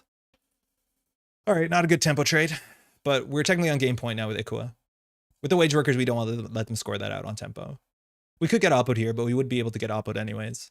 So now all we have to do is like smash HQ a whole bunch and then hope that we get an Ikua before they die. So we'll probably have 2 clicks to do that. If they do Oppo S this turn. Distributed Tracing, Hypoxia. Okay, we're on 3 cards in hand. And a tag. We have to remember we're on a tag. All right. We shouldn't clear the tag, I don't think. Oh, we could have asked if they want an access there. Sorry, to paid ability. All right. Ah! Whoops. Whoops. I mean, steal? Oh, they left. Oh, they just left. Okay, we meant to steal that. We would have won the game. Oh, they're back. Good back. Good game. Sorry, I misclicked. Thanks for the game. That's a wild one. Okay. 23 minutes, not that bad. Yeah, this is the sort of matchup where like obviously Knobkery Imp is huge, but it's huge into any like HB deck that cares about agendas. But I'd rather have economy here than any of this stuff, as much as it doesn't matter. That was weird. Yeah, sorry, we meant to steal that for sure. We just take the core damage. Well, we win before that we take the core damage. But that was interesting. I think that deck is actually probably fascinating. I wonder it's running no ice whatsoever. Like, I don't know, maybe diversion is an issue. But this is the sort of thing where if you get like Imp down, Solidarity Badge, whatever, you just start trashing stuff. As long as you play around Hendrik, I think you're in an okay spot. But there's some really mean lines where we had a 0-click turn. Like, that's kind of something. I'm on 0 ice. Imp is tough, though. Yeah, Jason, good game. Imp is definitely really, really tough. I believe it. This is why APAC should come back into the game? Sort of. I think it's still kind of hard to APOC this deck. Like, you might end up in a spot. But yeah, we just got lucky there was no oppos. How many oppos is the list on? Oh, we still have to play this. We didn't do what the deck does. I do think we found out that like if you don't get past the early game, it's pretty ugly. 3 oppos? Whoa. Kept trying to find one. Yeah, we could tell. Bagat is nice. Bagat's not in the format. Bagat hasn't been in the format for a while. I'd rather have a DJ Fenris than a Bagat. Do you know what Bagat is? It's Noom, sort of. Or not Noom. What's it called? Enga. It's only 2 up. Okay, that makes more sense. Atea. Okay, this could be anything. CDO. This opening hand stinks. It has economy, but it has 2 labor rights. That's what we don't want. We'll figure out if this is fast advance, if this is like 2 kind of trap deck. That could be anything. Hey, thanks. You too. We're gonna mulligan this for sure. But we still haven't done any like hardcore mulching. Losing the Lagu actually did suck. It did kind of stymie our card draw. And then like Hoshiko's ability was keeping us down financially. But unfortunately that is down financially because we are down financially in the deck.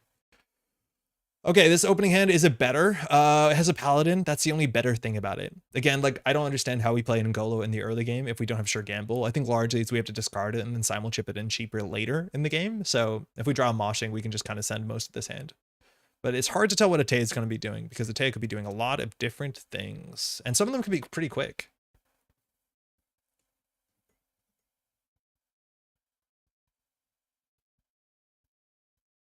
Yeah, we played a Tucana deck last week. I think that deck is actually probably kind of interesting. We probably need to work on it more. I think we were like kind of freaked out because we played Adrian Seiss and we thought Adrian Seiss wouldn't let them access the ganked, which is kind of accurate. But on the other side, again, if Adrian Seiss fires, they don't steal the agenda. On that note, then I think Daniela is probably fine. Because if they steal the agenda, then they get Tucana. But then they can just trash it Tucana and come back, I guess.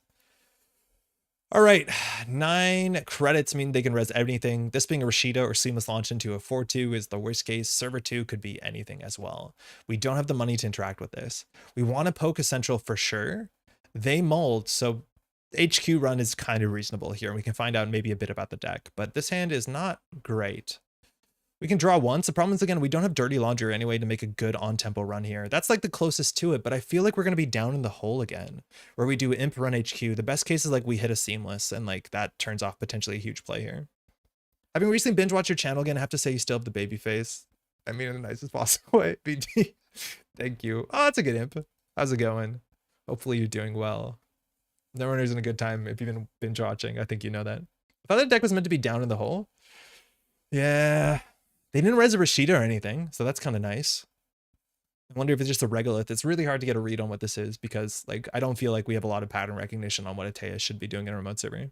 Oh, I think maybe they forgot to res something here. That's all right. What you got there? Yeah, there you go. Do it up. Yeah, they should res the Rashida anyway. So like obviously you can't do that after your mandatory draw, but like who cares? If you click on her.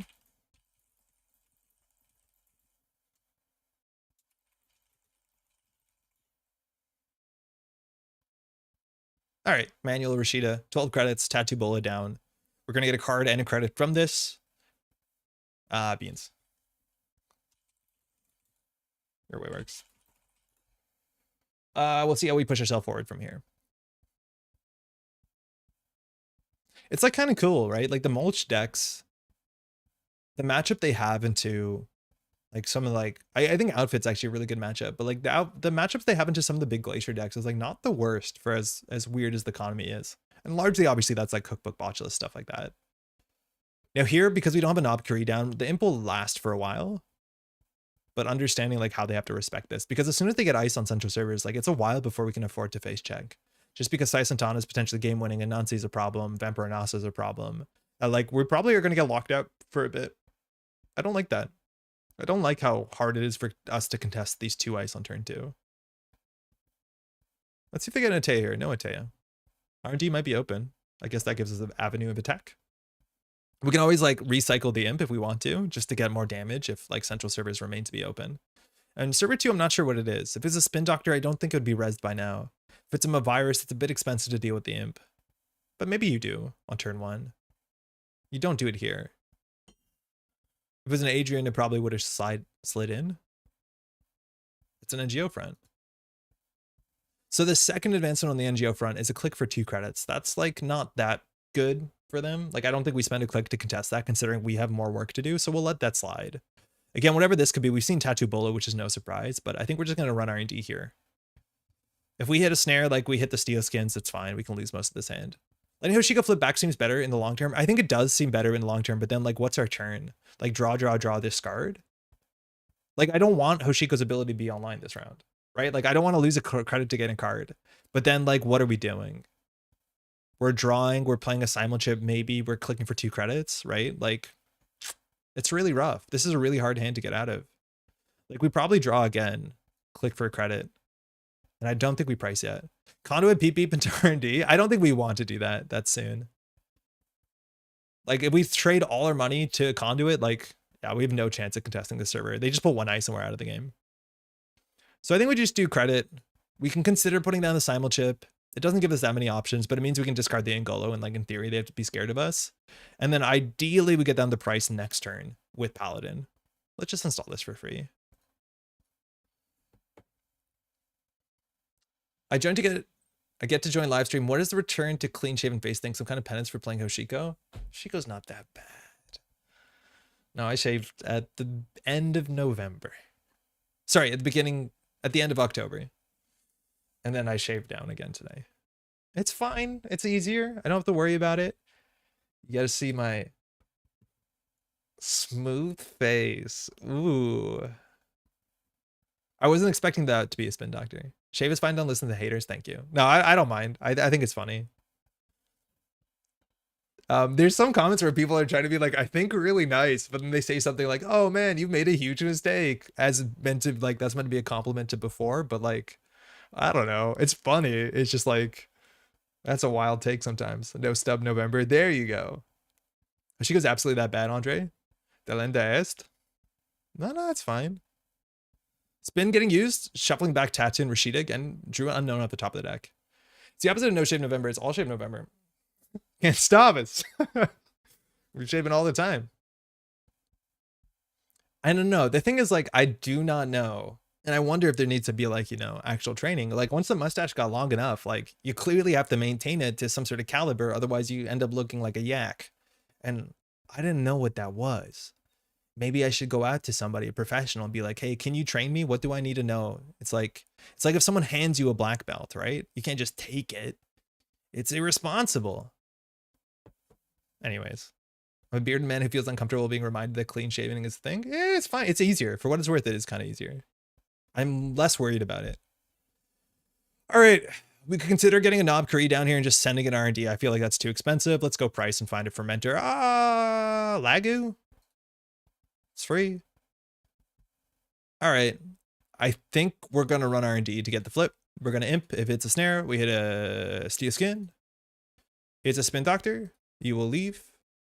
Here, going for an Axis is probably not as important as setting up. We know nothing about their deck. We're pretty sure that's not, like this is a Rashida and that's clearly not. They might have a Seamless, but that looks like an NGO front. It was uniced for a couple turns. I don't think we want to play the Steel Skin Scarring into the Jinteki matchup because they just cannot build the real Ice Suite without hurting us to some extent. So we're going to try and keep that. Draw. Cleaver, we've seen one Tattoo. It got shuffled back, but whatever at some point.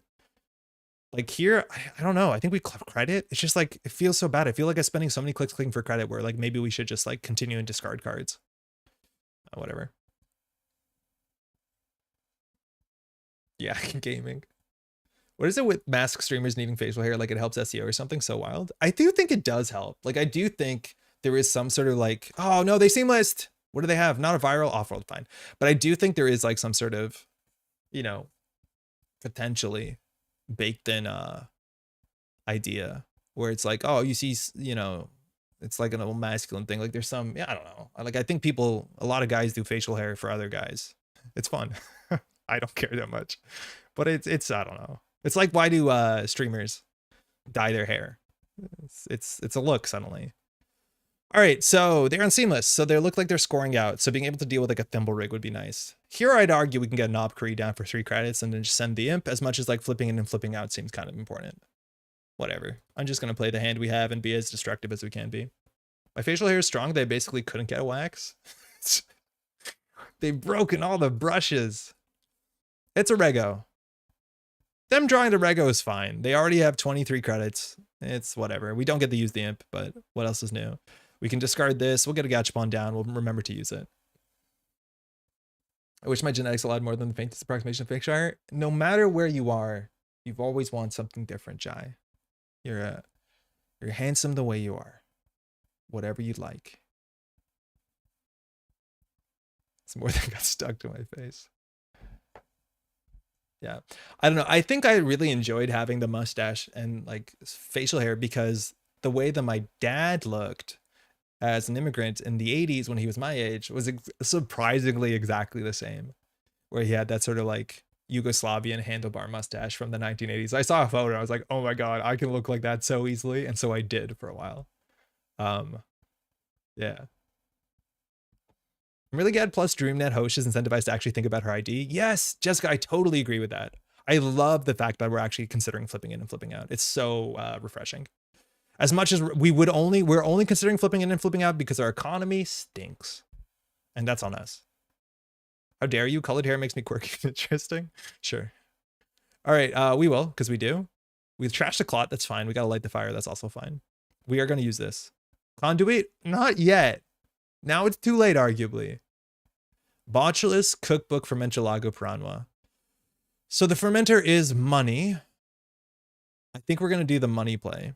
As much as we don't actually use money really well on this board state. The Botulus is only comes in without a cookbook. This is hard. If I shaved, everyone asked why I wasn't in school. Yeah, I felt like that too, man. That's really funny. That's really funny. I guess we've never seen you without facial hair, Jeff. You forgot gadget? I didn't forget it. Why did you say ugh? I didn't. I don't actually know what to get here. The Botchels would be a good for the check. I think I want to actually check server 1 sooner than I want to check HQ. Because I think they might put something temple positive there. I think we're going to go for the fermenter. We're just going to face check. Shuffle 3 more cards back. Botchels cookbook. The price is actually kind of interesting. This list has 3 cookbook though, but I kind of think we need one. Let's not get a card. Oh, we'll get a card. Okay.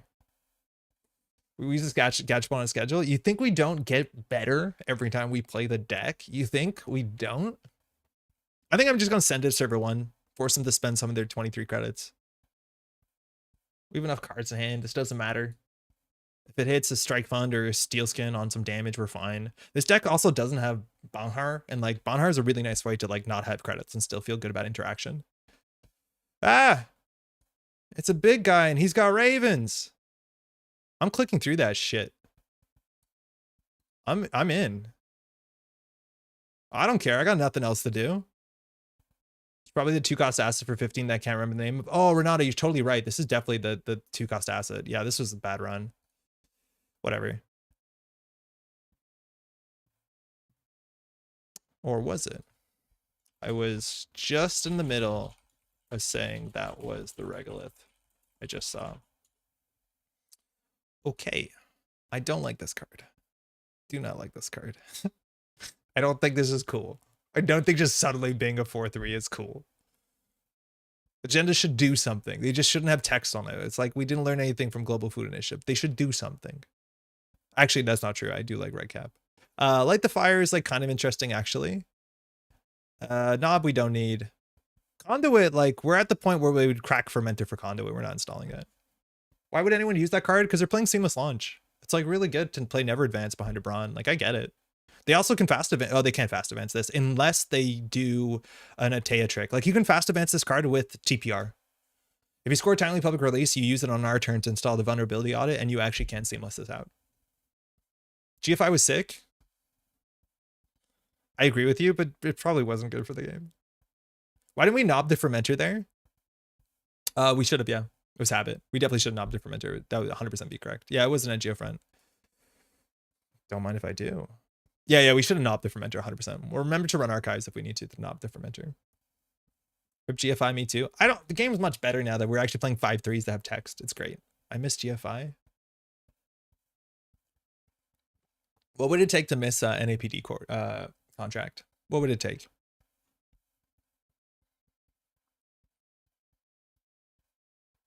Okay, so one of these is the Regolith.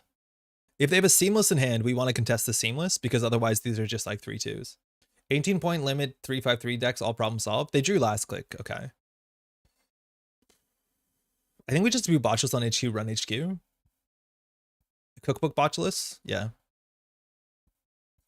If they hit us with a Tattoo Bola, we cry, but we also can Simul Chip. But here we need to hit a Seamless Launch because we cannot contest anything else. I missed an NP contract as if it was playing when it was legal. Oh no, Armavirus. Cool. What do you got? It's a Vampire and Asa. Okay, so we can consider Simul Chipping the Botulus. I think we do. Yeah, otherwise if this fires, like we do actually don't care that much. So what subroutines do we care? You may draw 1 or 2 cards. We don't want that. Do 2 net damage. We're laughing. Gain 2 credits. The runner loses 2 credits. Yeah, we Simul Chip this. This goes back. Nice. I swapped Bologna for NPD and Heartbeat. Yeah, me too. But again, I'd also ban all 5/3s, but hey. So they can't gain 2 and they can't draw 2. We have too many cards in hand. Let's go. Fire all seems to be okay. I don't want them to draw 2 cards. They seem to be behind and we're already 2 Spin Doctors in. What would they hit? The Moshing to light the fire? Great. They don't have that much money though, which is good for us. So Daruma, this is why they play the 4/3 thing. I don't know what the text on this is. I think we just imp it. Yeah, I think we just imp it so we don't have to read the text. We should know the text because it's clearly in the deck. When the runner approaches the server, you may trash Daruma. If you do, swap a card installed in the server with either another card installed in the server so they can use this to like, you know, Atea out.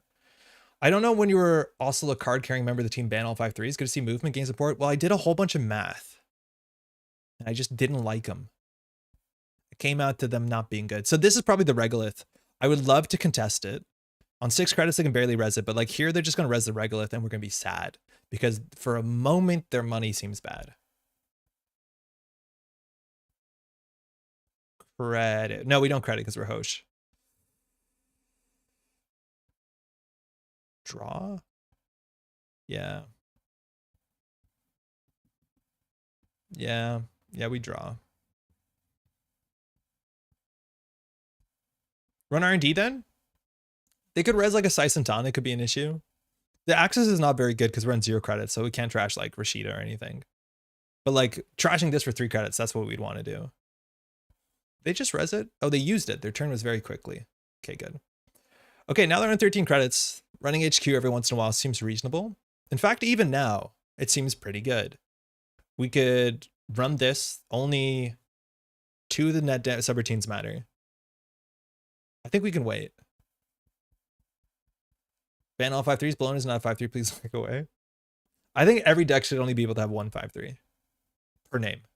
I don't think you should be able to build a deck with multiple 5/3s. But I think that's an ugly rule to bake into the game.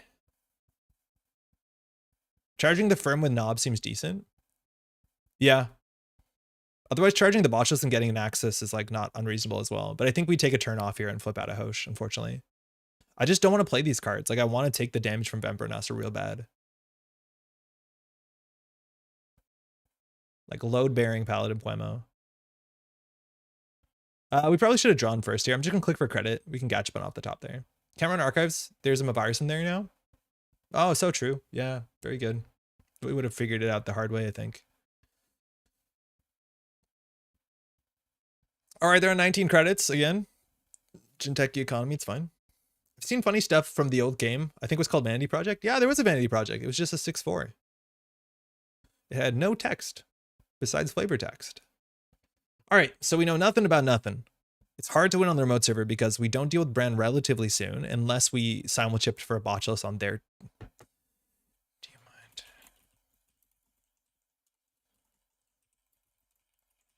Got here late, hope you're doing... Frank, I'm doing well. How you doing? I goofed it. Thank you. Botchless Hush. Okay, so the Botchless is gonna go... Like, probably this is their scoring server. This is like their whatever server. So like, Hush is not that great. How about a card with after 4 turns, no agenda score to add to score area for 1 point? Well, they kind of had that. There was a Wayland asset that did that. It's called public support. I think botchling through a brand is like probably the best way that we can deal with it. It's free too, which is nice. Shuffle 3 cards back. We don't want the Hush. We want the Labor Rights. We don't want the Piranha. So we'll do Moshing Strike Fund, Labor Rights. Done. And this will be counter 3. So we can check it. So. Oh, a runner? No, I don't like a runner card like that. I think it just doesn't incentivize you to do anything good. Because it's hyper focus on getting R&D up for Conduit. It's really difficult. Like if that's an Anansi into a Vamp or a Nasa or like anything like that, it's really, really, really hard for this deck to deal with Anansi. Like it's just very difficult. Where if we don't have Tranquilizer, like they just res that and then we're in a really bad spot. Costy String guy is relatively close to it. I think we're going to run this just because it's a cheap run. We can like imp our way through it. There were a lot of great 5/3s that never found use like Labyrinthine servers. Chasner, how's it going? Labyrinthine servers showed up in only one deck that could make an infinite combo. But like, it's not a good enough ability for how 5/3s turned out to be. It's a Rashida. We'll pay 1 to trash that, I think. Will we? Is that too much? It makes the imp into an, what's it called? The green orb. Get out of there. I'd argue here we could face check into server 2. Like with this hand, what can hurt us? If that's the case though, we should have kept the imp. Cause like if it's a Fuji, it's bad. I don't think they're on Fuji. I'm tired of not running. Labyrinthine server kill deck was hilarious. Yeah, not being able to jack out is like such a weird ability because it's only really good very early in the game. Uh-oh. And unfortunately, scoring 5/3s early in the game is pretty bad. So they chose event. So this will absolutely tear through us.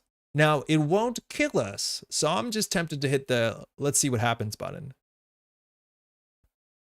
Cool.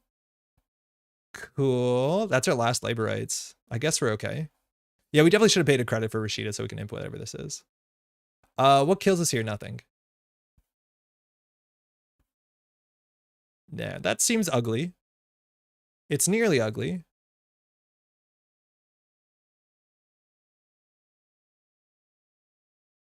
Oh, actually, it might have been better to hush it, right? It might be better to hush this. Do we have hush? We don't have hush. That's the other deck. Okay, so we have claw. We don't have hush. Okay, so we'll break 2 of the subroutines. I think there is an agenda in here. So do 1 net damage so we won't die. We're going to be on no labor rates. That's a problem. I think this deck has 3 labor rates though. This version has 3. So rearrange the top 5. We don't want that. Draw 1 card. The runner draws a card if we pay 2. That's fine. Well, I think we won't take the damage. RFG hush. Oh, we RFG'd it. The deck does have hush. Okay. So that's going to be a no from me. All right. They're down on 6 credits. So we take 3 damage, which is fine. Timely public release. We're doing what we need to do to stay relevant in the environment. We don't need no sugar gamble. We're going to run through Size into Anansi. Ow, it hurts. It hurts so bad. I think there's a chance that running HQ here wins the game. We've seen 3, 4, 5, 7 points. They've gone through half their deck. We'd expect there to be another agenda in hand. Simon Chip is really good. I don't think we have to fully send it, but we can fully send it. We can go through this. I don't want them to gain 2. Us losing 2, whatever. Do 2 net damage. Actually pretty bad. You may draw 1 or 2, yeah. Buy last labor rates? No, I think we have 3 in the deck. We have 1 more. Augustus has like 3 of everything in the list. So I think we're okay. I don't think we send it HQ. I think we send it next turn. We'll just get this down so that we can use it on their turn if we need to. Technically, we died to like something weird. Punitive? Complete image? I don't know.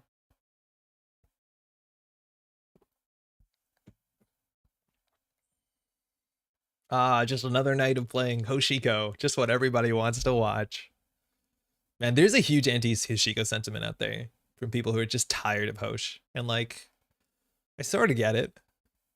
Cybership is so much better when I finally learned the additional cost of part of using the ability. Yeah, I'd argue that this card is like overwrought with text, but it does make it so much more interesting.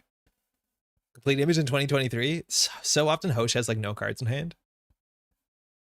Trash the top card of the stack. Heck yeah. Oh, there's the last one. All right. So server 2 probably would be the agenda. Don't mulch. I think we're going to mulch. You're right. If we hit the labor rights, it'd be a problem. But we didn't. All right. So now we kind of want to go HQ. We can definitely consider moshing 2 strike funds and something else, which is pretty wild.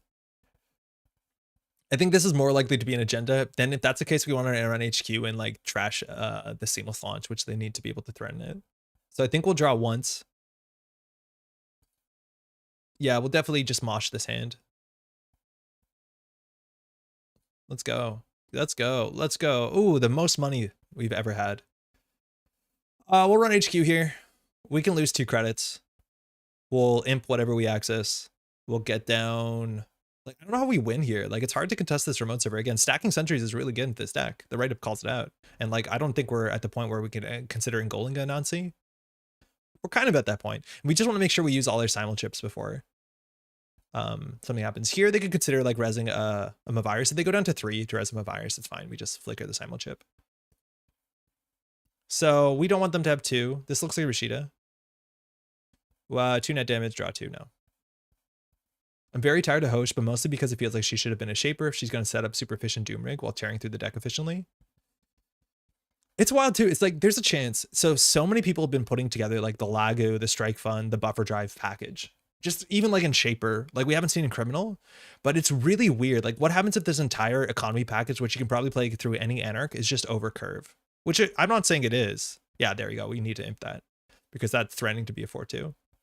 But like what happens? It's like a hard thing to fix where it's like if that whole engine turns to be over curved, like if you ban one part of it, does the whole thing fall apart? Like it's kind of the difficult thing when you have all these cards. It's not like we weren't playing Steel Skin before Steel Skin, but it's a really weird balancing issue or like potential problem.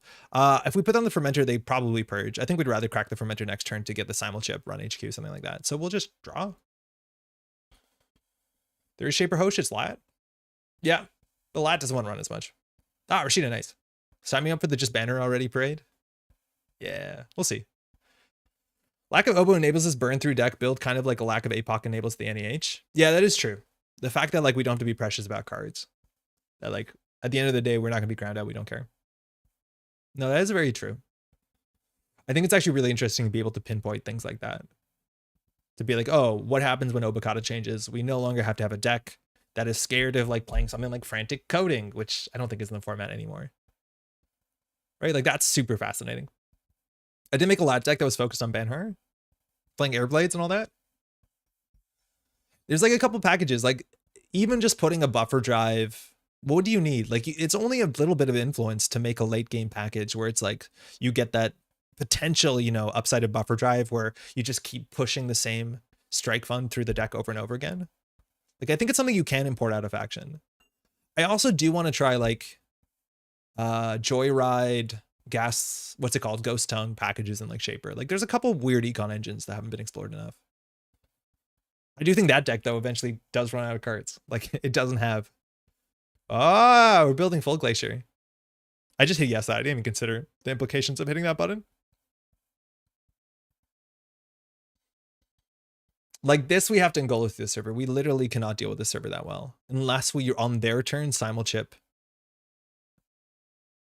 They drew last click. You want to try not to do that. But that means our run on HQ is even sweeter.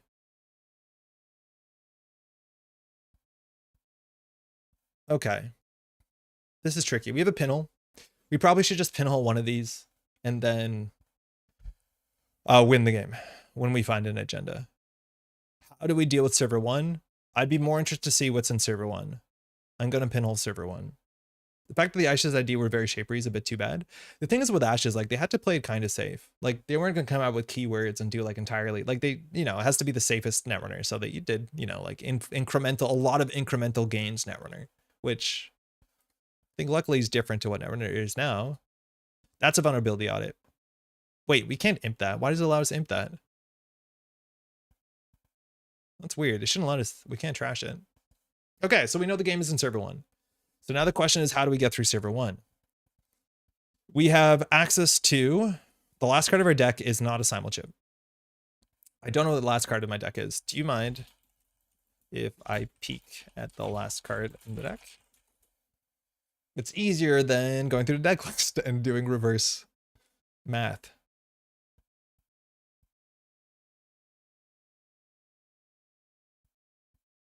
I've never heard anyone say no to that. Go ahead. Thank you. Thank you.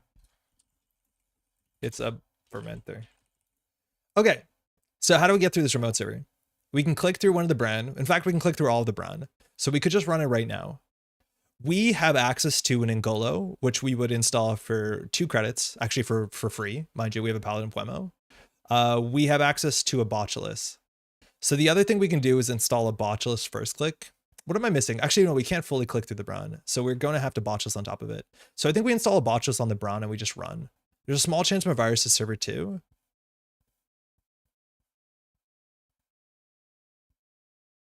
Yeah, like how's it going? Do we need more money? Like what, how much does Ngolo deal through? Like if it's like a Sai Santana or a Nancy, we just let it fire. I think we might just crack the fermenter and run server 1. The problem with cracking the fermenter is that we won't be able to like move a Botulus around. Put my little one down to sleep. Hey, welcome to the evening. Okay, thinking. So we know it's the winning agenda. This could be a virus. We just have to get through this. We can install the Botulus from hand. It will get through 2 subroutines. We can click through the last one and we can run. I think that's fine. With 5 credits isn't enough to get through ice. We're expecting like a potentially a magnet would be annoying. That's a good reason not to like pre-install the Botulus. It could be a surveyor, which is like fine. Don't forget to shuffle. Thank you. I wanted to ask how your Arkham journey is going. I haven't checked in on that in a minute. I think we just run server 1. Like what happens here? I'm like way too tired to math this out, unfortunately. That's not a good look. Magnet is unlikely. I don't think it's super unlikely. Do we need 8 more credits? Again, we can always Ngolo through this. So if there's 2 bronze in a row, that's a bit annoying. Because Simulchip, again, doesn't do anything. We can always... Well, we can't flicker the Ngolo because we only have 1 Simulchip. I think we just run it. If you can't get in, you always can pivot to Conduit. No, that's true. If they score it, we don't lose the game. I'll just run it. Yeah, I think we just run it.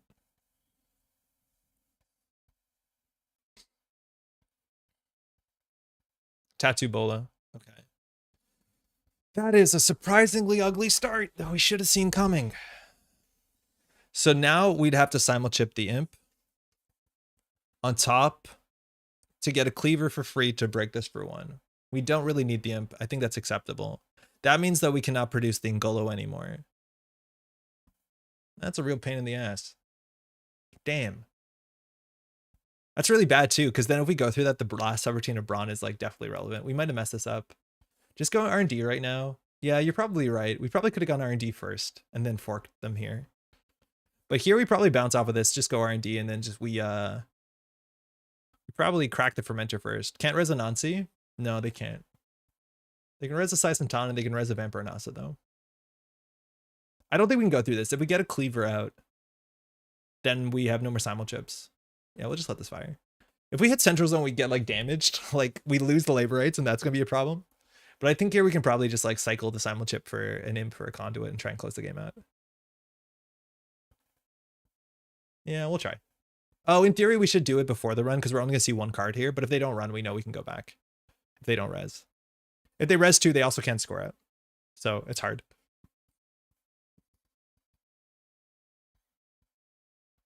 Enigma. Surprisingly annoying. How is this happening? Like this again, this list, like the break an Enigma, we don't have a buzz out. We have to pull out Ngolo. Do we alternately just pull out an Audrey? Wait, Audrey is the way that we are meant to deal with the server, right? And now we're going to lose a click if we let this fire. I honestly think that we probably should have just Audrey through this because it comes in with one virus counter. Enigma's back. Oh, Enigma never left. Ugh. Oh, that's really bad. I don't want to lose a click here, that's for sure.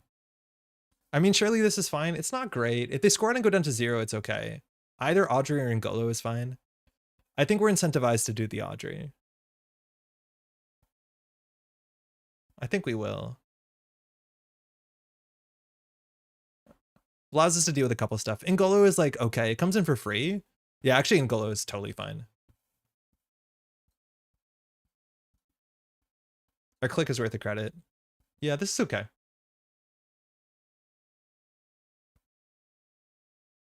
Why no Knob Curry? Huh? Why didn't it ask us to Knob Curry? Did we run already? Oh yeah, because we pinholed. Yeah, okay. We will imp that. I think we just take 8. If they purge, they're in a bad spot. Actually, if they purge, they're in a really bad spot, so I don't think we have to take 8. Here we can just probably labor rights, huh? Could just go back into R&D. Yeah, for credit, you're right. We should go back into R&D. We don't have much else better to do. If they res, they're in a really bad spot. Yeah, it's a credit.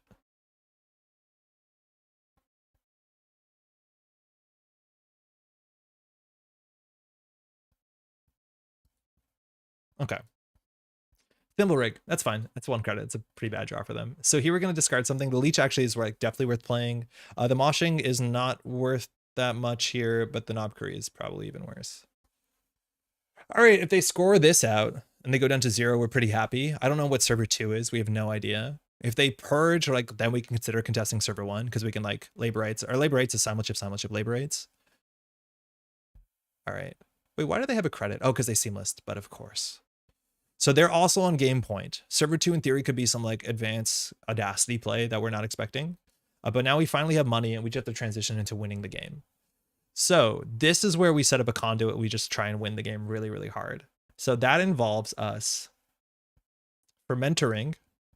We don't actually have to fermenter. We should though. But like we definitely labor rights here to start.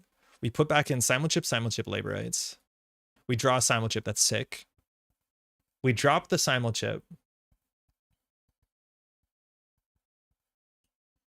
LR into chip conduit seems winning. Yeah, I think it is. So I think we drop the simulship. I think we do hit the fermenter. There's no reason not to. Because ideally, right, like we need to hit this before we make a run.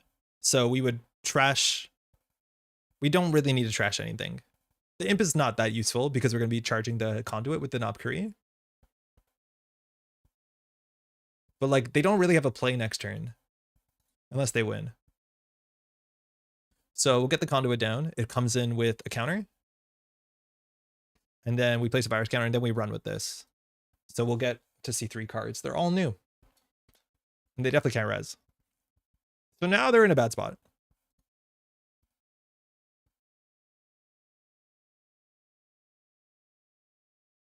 We could go for the imp here. The imp, like, we click conduit. I know. That one took a bit of work. Okay, so we could definitely Knob Curry the imp if we want to destroy things. I don't think there's anything on the top of the deck we're really excited to destroy here. We've seen all 3 seamlesses, so I think we're just going to get Seymour cards. Lacosta, I think they can draw that. That's fine. Regolith, we don't want them to draw that, but I don't think they would click to draw here. I think we can still afford to trash that to see deeper. And that's that. It's finally time. I know, but you saw how long we set up? Because here, okay, so we know they have a Lacosta in hand. If they draw, they hit an unknown thing. But with 3 seamlesses out, like the only thing we're worried about is like some weird sort of audacity play. We have no idea what server 2 is.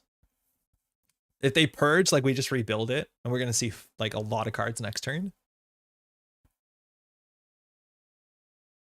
Imp also lets you see 1 card deeper. Yeah, but the imp token is better used on the conduit. Actually, is it? Yeah, we did a whoopsie, right? Because I think we hit conduit before we hit Knob Curry, so we should have seen 1 more card. You're right, that was 2 card too few. We have to hit the Knob Curry first because apparently this checks. That's weird. Should it work like that? Should have seen 3. If successful, access X additional cards when you breach R&D. X is equal to the number of hosted virus counters. When successful in R&D ends. I just don't understand. Why would the order matter in this instance? This is scary. They could be on a 3-2. Trash the top card stack. No, thanks. Yeah, we should have seen one more there. It's going to be okay. I think it's a Jane implementation. Yeah, the way that that plays out on the table, I don't think it matters. So we did see one card too few. So we don't know what this is. Do you think we ever labor rights for a pinhole? X is set when resolved.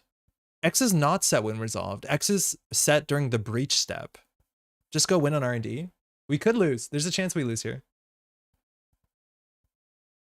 But X should be set when we breach. I think when you breach, that's when you define. But you're right. It does look like it was successful access X. Maybe I'm wrong about that. All right, well. There's a small chance we lose here. But we're going to play aggro.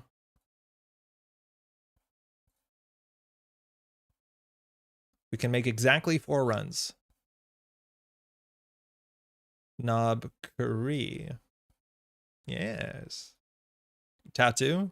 NGO front. We'll trash that. Spin.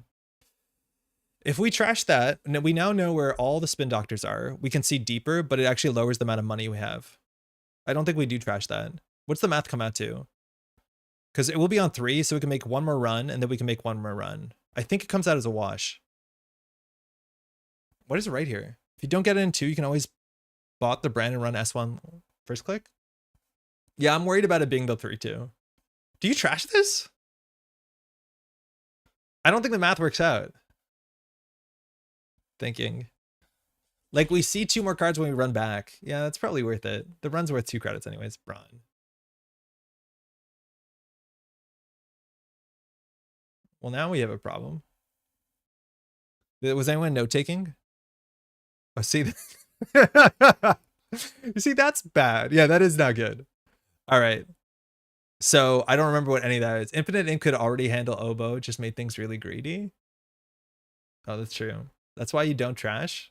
Well, what would have happened anyways? Huh. I don't remember what's on top of the deck. Rough? Yeah, it's rough. We're just going to hope that's not the winning agenda. So we're going to install a fermenter.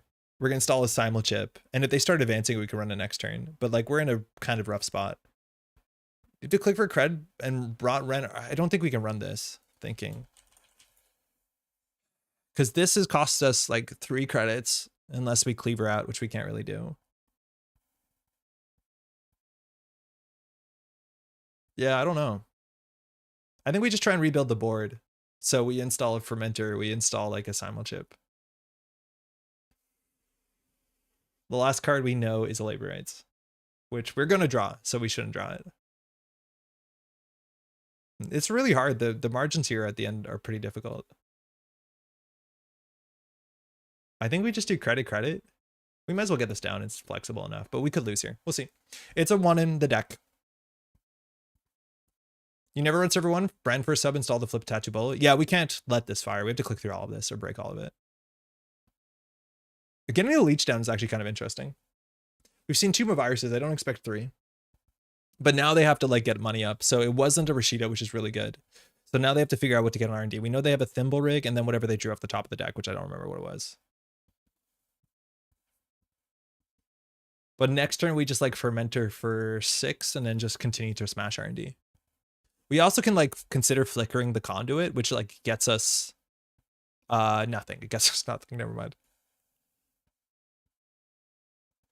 But I should have note-taked. I thought we were going to win, so I gave up on note-taking. Do we know what that is? That's a Lacosta, right? Yeah, that's a Lacosta. They don't have the money to threaten the win on a Lacosta. No, thanks. Because Lacosta into triple advance is 6 credits.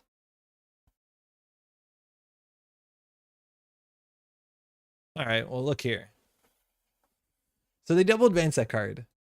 I'm guessing it's an NGO front. That's what I'm guessing. It's an NGO front. If it's a 4-2, they score it on next turn. But it doesn't look like a 4-2. The other thing we can do here is for labor rights for pinhole threadings. The problem is if we do that, we do pinhole threading and we just run the, we like pinhole and we see what it is. we can like consider trashing the what's it called? The La Costa. That would help. I doubt it's a bio vault. The other option is like we can just send it on R&D. Like on R&D, I think we see a fair few new cards because we trashed a fair few off the top, right? We trashed NGO, Spin Doctor, Mavirus. So I think we can just win off of R&D and just hope this looks like an NGO front. I think we're just going to crack the Fermenter and go. Remember, they're on 9 cards, not 1 cards. Yeah, exactly. That's why we're going to crack this so we can like botchless in if they res. If they res a Big Ice here too, like it's fine. And then we can consider like maybe pinholing server 2 to keep down to La Costa. And at least then we don't have to worry about La Costa. So I'll take the 6 credits and we'll just start here. If they res an Anansi or a Vampire Nasa, it's like, it's ugly. We can deal with some of them somehow. Anemone makes us sad. I don't think they're on Anemone. No further action. That's scary. That means that there probably isn't a gen in their mode server. That's okay. I hope we win. Oops, 10 minutes behind. Yeah, I know, Jeff. I think you are 10 minutes behind, unfortunately. It's okay.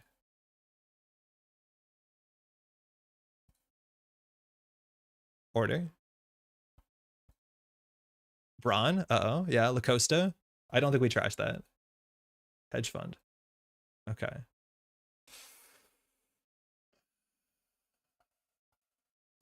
I think they might have it.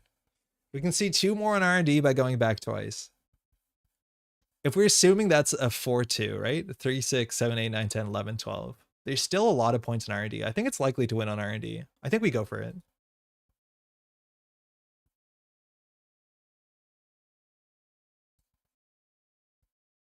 It is an edge front. Oh, nice. Okay, huge. All right, it is an Anansi. If we want to paint our way through Anansi, it's 2, 4, 7 to break all of it. We can do that with a botchless so that we don't have to break all of it. They're down to 1 credit though, so they're no longer threatening anything, which is sick. Anansi, how many cards did we see on the top of the deck? We saw Braun into La Costa into something, which means them arranging the top 5 is like not good for us, but it's also not the worst. So like potentially we can botchless part of this. We don't want to let it fire because it's pretty bad. It was a hedge fund. Okay, so we saw 3 off the top. So if we do a botchless on this and then we break 2, 4, 5, we still have enough credits to get an access here. So I think we will. Yeah, I think we will. So it's a code gate. We'll go ahead. We'll get this on it.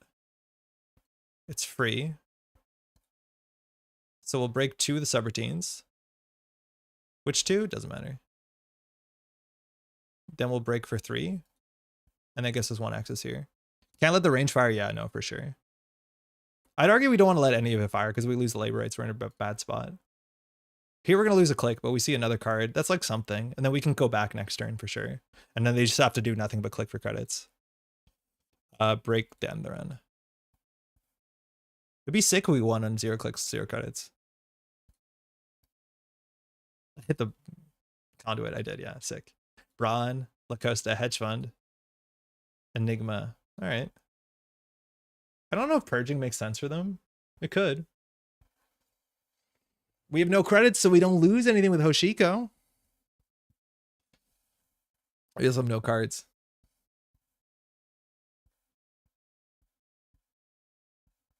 So we can't run this turn. Oh, we could actually, potentially. But I don't think we have a huge incentive. They could consider purging, but if they purge, I think we're fine with it. We just like rebuild the board state a bit. Okay, they have the Braun, they have the La Costa. So the top of the deck is hedge fund into Enigma. Okay, top of the deck is hedge fund into Enigma. They're not threatening the win because they could just res a La Costa. So it's hedge fund into Enigma. So we have to figure out what to do here. We probably labor rights. We definitely fermenter. And then they probably purge. That's fine. So we want to get down a simulchip and a fermenter. Simulchip, labor rights. Nice. If they purge, we just flicker the fermenter and then we don't run for a bit.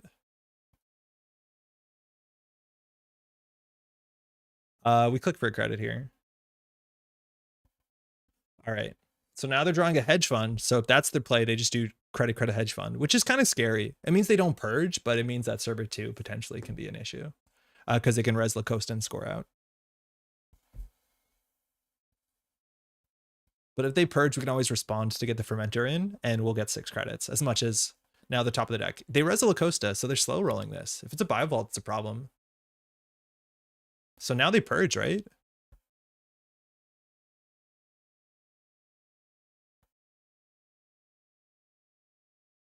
Like, just having Fixed Strength Breaker and Leech here is like so good, because we actually can break all this stuff. Like, this is where I don't love Ngolo, is that using it to deal with like the big Glacier stuff is really difficult still. Again, and maybe we'd prefer one Chisel. Maybe we'd be chiseling stuff down. It's hard to tell. Can flicker the botches on their turn to dig again if they don't purge. Yeah, we can, but I don't think we have the money to. Because if we flicker the Botulus, it comes in with 1, 2, 3. We can make a run. The thing is, like, we don't have to run this turn because we know the top of the deck is safe. Leech would help, though. The Imp has kind of been sitting. The problem is, like, we have no good way to get value off the Leech. Okay, thinking. All right, so we know that they just drew a hedge fund. The top of the deck is an Enigma. So we want to start running not this turn, but next turn. If that is the case, we can always flicker the Simul Chip into the Botulus the following turn. We have one more Simul Chip coming up off the top. HQ is probably clean. This will get 2 advancements. They can do credit advance if it's the 3-2, but I think if it was a 3-2, they already would have scored it out now. Is there a Mavirus in Archives? There's 2. Otherwise, we definitely would be running it. Yeah, there's 2 Maviruses in there. All the Spin Doctors accounted for. So I don't think we do anything. And then on the following turn, we like flicker the Conduit and we run R&D in C3. Them getting the Enigma on R&D is like surprisingly annoying. So here, I think we can probably like click for 4. I think we click for 4. We flicker the Conduit. We break this for 5. We break this for 6. They can't really afford ice here. Yeah, I think we just click for 4. I don't know if I'm missing anything. I feel really burnt out. I don't know. We've been like trying so hard. Like there's been so much effort to play this deck. It's not simple. And still like we're just holding on. Run Archives, it purges. You're right. It would give us a card and a credit. It's not the worst. It's actually better than what we did. Yeah, we definitely should be running Archives. Fuck. Oh, good game. Wow. Whoa. I thought they could have scored that out by now. I was pretty sure we did the math. They had 3 credits on some turn. Apparently we did the math wrong. Yeah, for sure. Got anything in HQ? They res the Lacoste instead of scoring it? Yeah, right. They res the Lacoste instead of scoring it. They res this for 3 when they could have scored it out. That's why we didn't think there was anything in there. They have a TPR in HQ. Why did they do that? Wait, when was that agenda put in the remote server? So we would have lost anyways.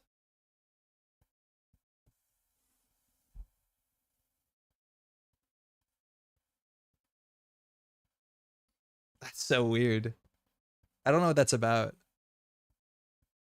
It's been a while. Yeah, I think they simply forgot it was a 3-2. Yeah, we got dunked on then. So there was a turn they installed 2 agendas, yeah. Wow. Oh, so you rezzed the Lacosta a couple turns ago. I think you could have just scored it. Yeah, Lacosta cost 3. Yeah, they must have missed that too. So we thought it definitely was not agenda. If not, it was a 4-2. And then the math there was like kind of dicey. Yeah, interesting. I don't know if we missed something, but like the math didn't make sense. We would have lost there anyways already, so it's fine. I was saying that's been on the table since they've had 3 credits. I think we can leave it. Yeah, they played the long con, which is really fun. It's called throwing for content. And yeah, I don't know. It's like fundamentally we're getting to the end of the deck. This deck doesn't have the buffer drive shenanigans, which like I reckon we want to get to a board state where it's really valuable, but I still find it's just struggling fundamentally to do some of the basic stuff, which like not playing a lot of, you know, the solid economy makes it much more difficult.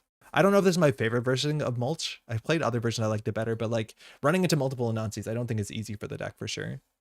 Hey, thanks, you too. Cool. You want to try the Loup version? They got scared of the Conduit. I know. They saw Conduit and they panicked. They're like, we have to deal with this while dealing with this. Because I think they res this and purged, which, yeah, that's the Conduit fear. I don't know if we got unlucky on R&D. We saw a lot of cards. It turns out there was one on the table and one in hand, so the density was a bit lower than we thought. But that was one of the only cards in HQ that we didn't see. On one point in time when we were running HQ. Sentries seem good right now. Yeah. Yeah. It's like Carmen for 5 through Anansi is okay. This is like why I like the other versions where like we probably could have considered getting down fixed strength breakers and what's it called? Leech. Because like Ngolo didn't do much for us. It's still way too expensive. I didn't get to do the Taya thing. Yo, Kato, good game. We saw that like you had the TPR into like vulnerability audit nonsense, and we didn't want to let that happen for sure. There was one turn where like we had to run HQ to trash the Seamless. Drafter for 4 is awful. Yeah, but that's why you play Leech, right? Like, or let alone this deck has Leech and Ice Carver. Like, I don't think we have to be worried about Drafter for 4. And as much as I'm gonna be cynical about the deck, like there's no way we're playing it perfectly, but it's just like it seems harder than it needs to be, maybe. Where I kickflip an agenda from one server to another with Daruma. Yeah, we saw Daruma. We're like, I don't know, we're just gonna trash this. We don't have to read it. Good game. All right, so this is a different version of this sort of idea. It's like, to me, it seems even scarier in some ways because we have less economy as much as we have Lou's ability. And if Lou is firing, that's really good for us, but we have to make sure that Lou can fire. So this is the sort of thing where like if they get a Magnet on a remote server, good luck, because it's hard to get an Audrey down. You have to find the one of Cookbook, then you have to find the Audrey, and then you like there's still a lot of challenges to it. But I think this is the same sort of thing where like a lot of the power of this deck is pushed into the mid to late game at the cost of potentially having an early game.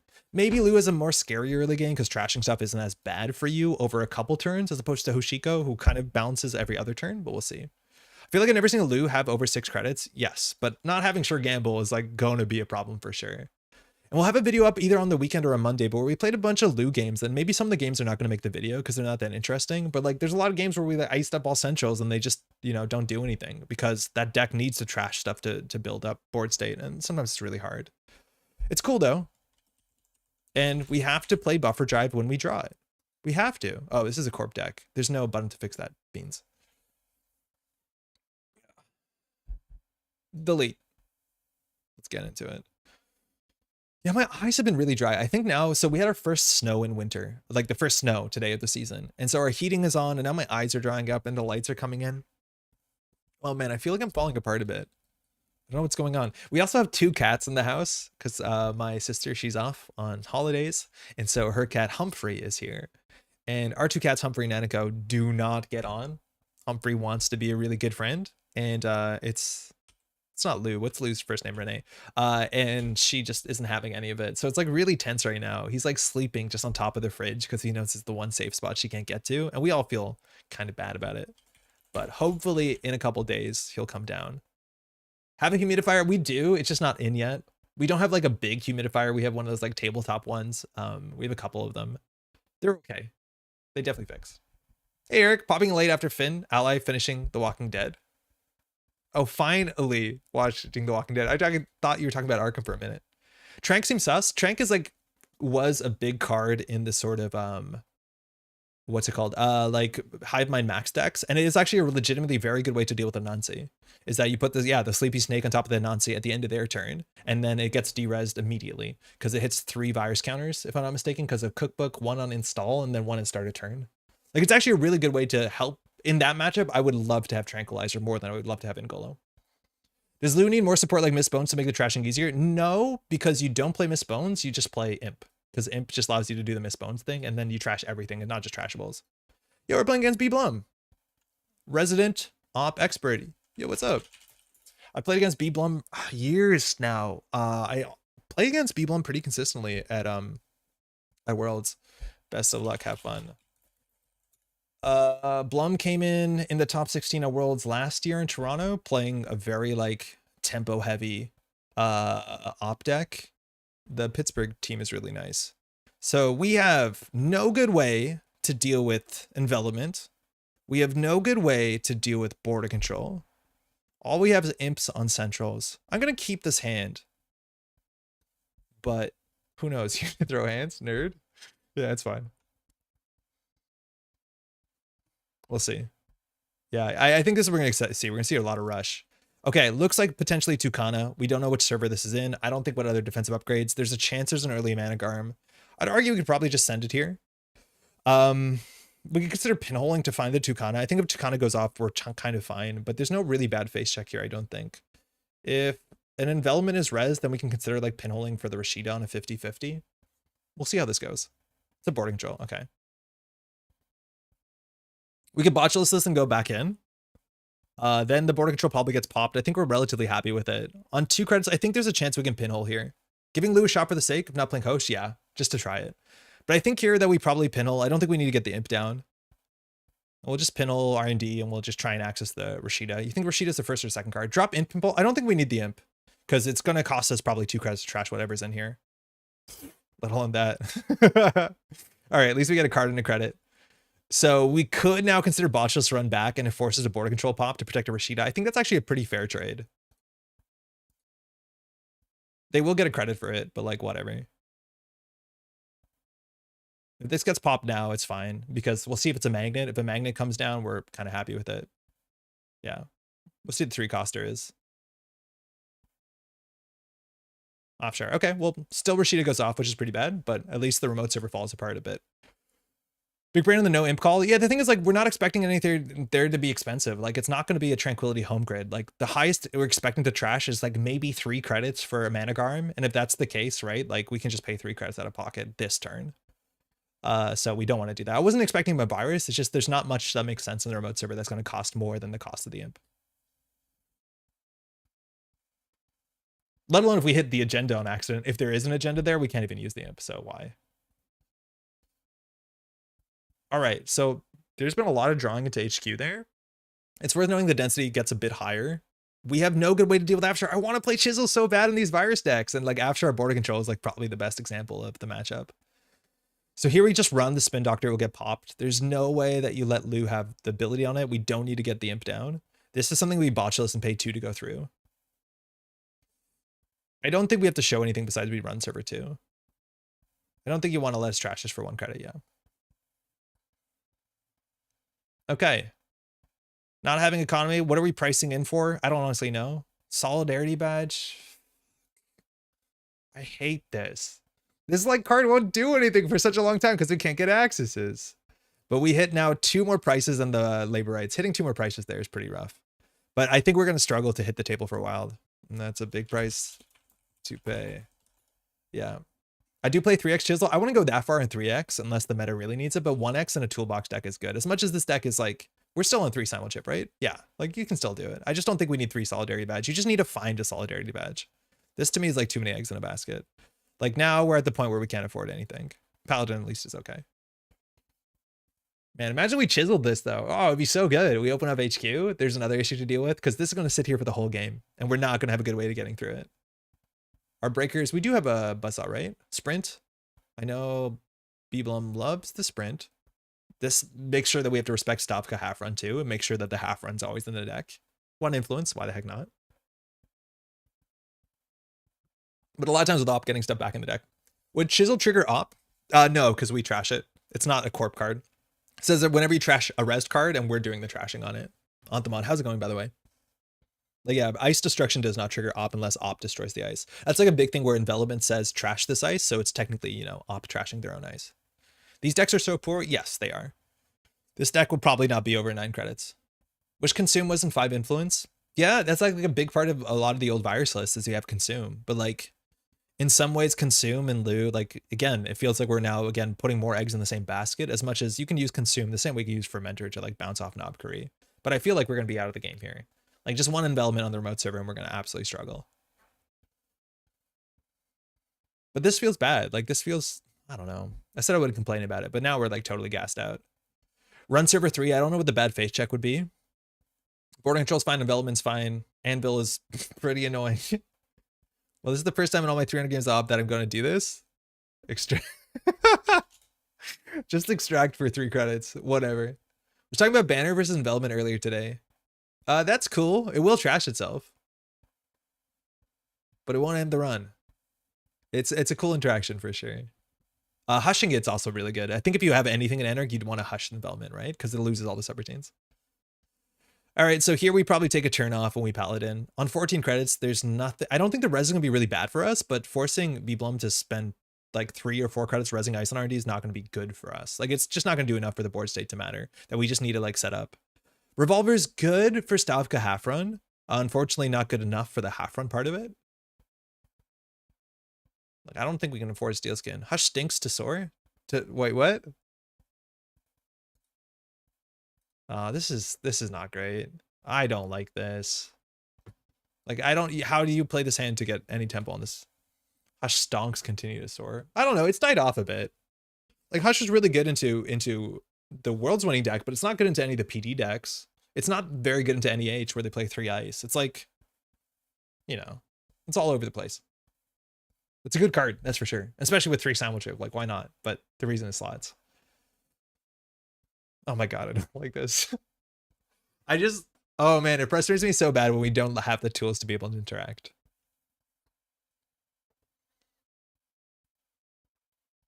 I don't know. It looks like they have a really bad draw though. That's kind of good. I miss Trope. Oh, I don't like Trope. I don't think I've ever fired a big Trope either. Okay. So Solidarity Badge hasn't done anything. Lou's fired once. It has threatened to fire. A Botchless on HQ is okay. We'll mosh for sure. Get this out of our life. Get this out of our life. We can't afford this. We have 3 of them. Let's go. All right. This hand is similar. It's definitely similar. 1 cookbook 2 is also really difficult because we can't like drop the Audrey. If we had a cookbook, we'd get the cookbook down in the Audrey and consider running HQ with an imp. But like, unfortunately here we just can't. Almost halfway through the deck and no econ. What econ is there to draw? 2 Fermenter. The entirety economy of the deck is 2 Fermenter, 3 Strike Fund. 1 moshing. There's no money in the deck. There's literally no money in the deck. I don't get it. All right, well, I guess. Tranquilize is not amazing to the matchup. They have no ice bigger than 5, and some don't even play Envelopment. Like, Credit?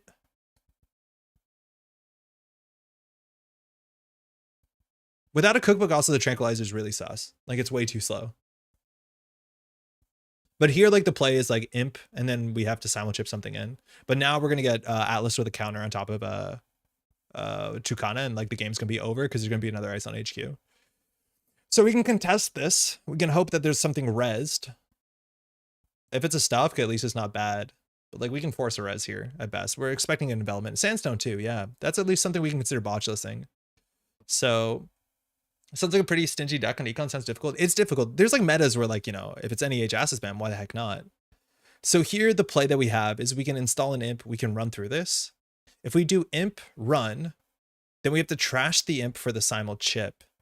Then we get the botchless on here. There's a small chance that's a Mavirus. We've seen one already, but it was shuffled back, and a lot of times these decks have multiple Mavirus. Banner versus Sandstone? Yeah, I know. Pinhole? It's not a huge reason to pinhole here. There's a chance it's a Mavirus. I think you're right. Maybe we do pinhole just to get Loup up, and then we can trash Tucana. There's also a chance it's a Malapur. That is the most expensive card that people will pay in terms of trash costs in the deck. Paying 4 credits to trash a Malapur, we get a refund, which pays for the pinhole. Now, if this is a Mavirus, then we can drop Imp and we can run it. So yeah, why not? If we stop at Atlas, it's okay. Audrey pinhole, trash run.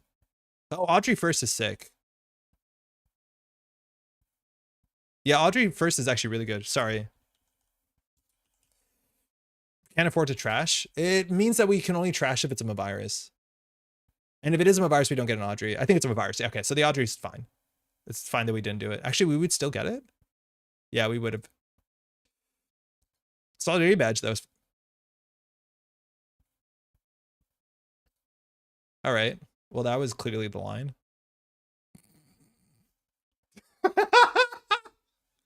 We drew botchless off the Loup draw. I wasn't even considering that. All right. I guess we're winning. Yeah, you still get Audrey from a virus because it purges them that we trash it. Yeah. Never punished. Sick. Sick. All right. That's good. Second spin. We're going to fire solid. This is the first time I've ever fired Solidarity Badge. And it's not that like I just want to let you know I've never played with Solidarity Badge. That's sick. Second ice. Okay, cool. In the remote server. So, Botchless, Paladin, Solidarity Badge. We'll draw a card. Why not? Cleaver. Close to the most credits I've seen Loup. We had 6 for a minute. So we can install Cleaver. We can run. If it's a Stavka, it's totally fine. They're forced to res here. I think this is more like a Rashida or something else. I don't honestly think pinholes feel really good in the deck. Thinking we can obviously contest the Spin Doctor sooner than later. I'm not sure if this is an agenda, and if it's an agenda, it needs to be a seamless, and I think B-Blum plays a single seamless in the list. So if we run Spin Doctor, we can trash it, or threaten to trash it. There's no way that we're actually trashing it. I think we need to force a res here. If it's a border control res, gets 2 credits back. As soon as we install a cleaver, though, like we're kind of weak to Stavka half run. It comes down for 1 credit to put us on 4.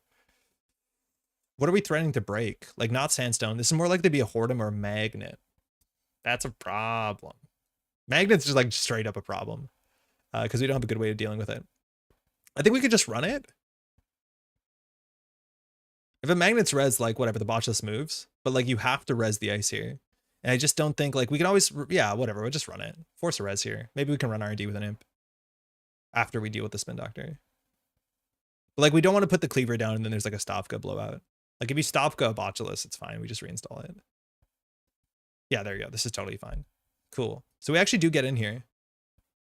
The subtlety of how a card like Pinhole takes on a new dimension this deck versus others is what keeps me coming back to Netrunner.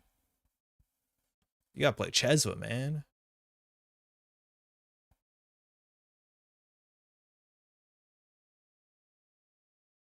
All right. There's no point purging here. If there is a virus.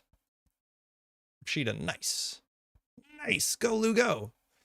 Now we probably want to deal with the Spin Doctor sooner than later. We know the remote server is going to be a bit tricky to run. We have actually, we get through this pretty cleanly. It's a bit expensive, but like we are dealing with the remote server.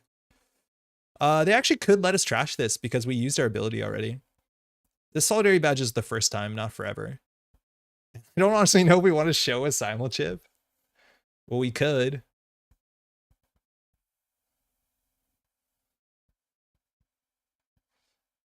They're deciding still. The deck has 3 Mavirs. That's like the biggest problem for us. It does have 3 Mavirs. Maybe you don't need Magna and 3 Mavirs, but yeah, it's Mavirs and an unseen card.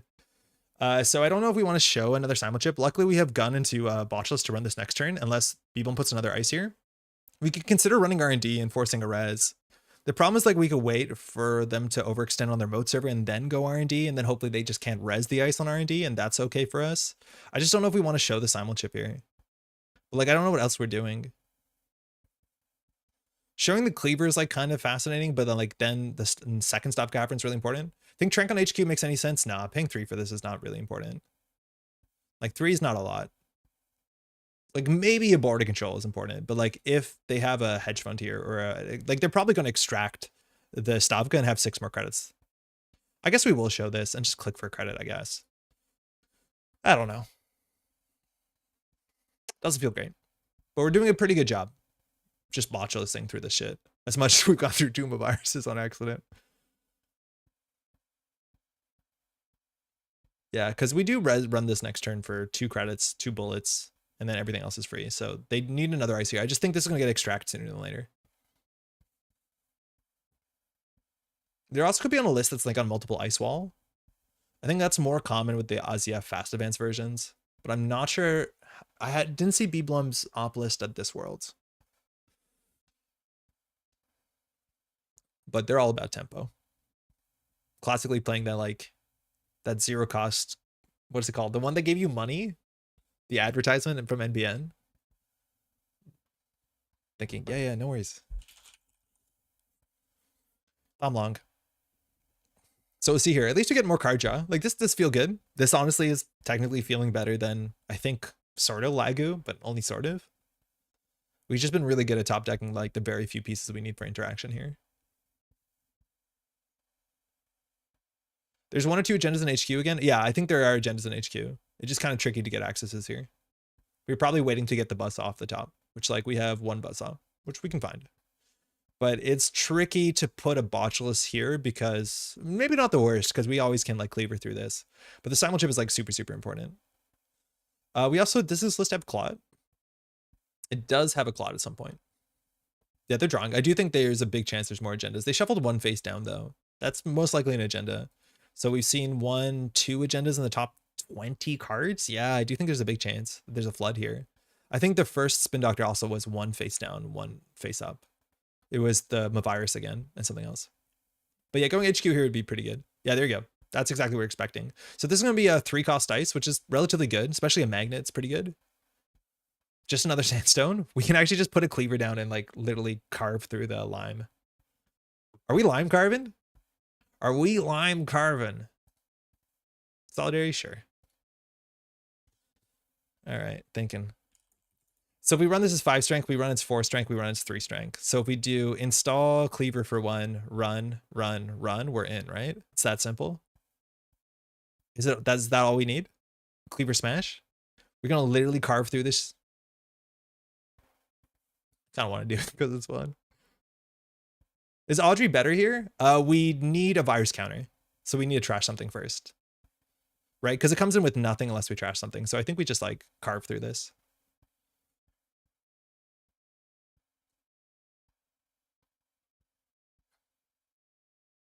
I have never carved down through sandstones, but it looks like Beeblum is just playing the hand they have.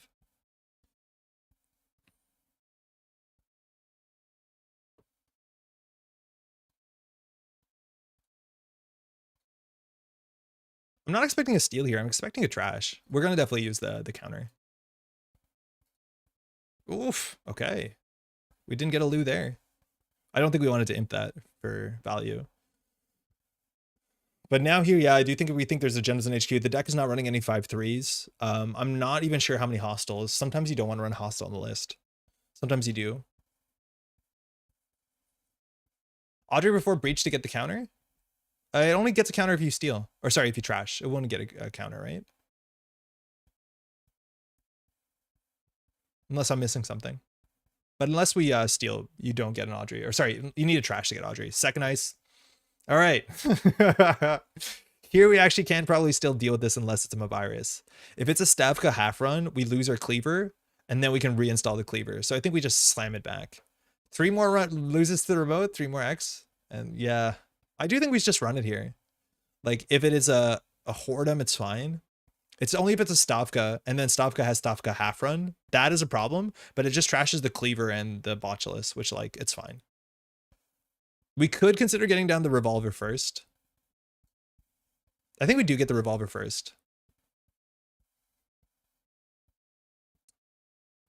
Yeah. Thinking. Clean shave, babyface, Andre Flesh and Blood. How's it going?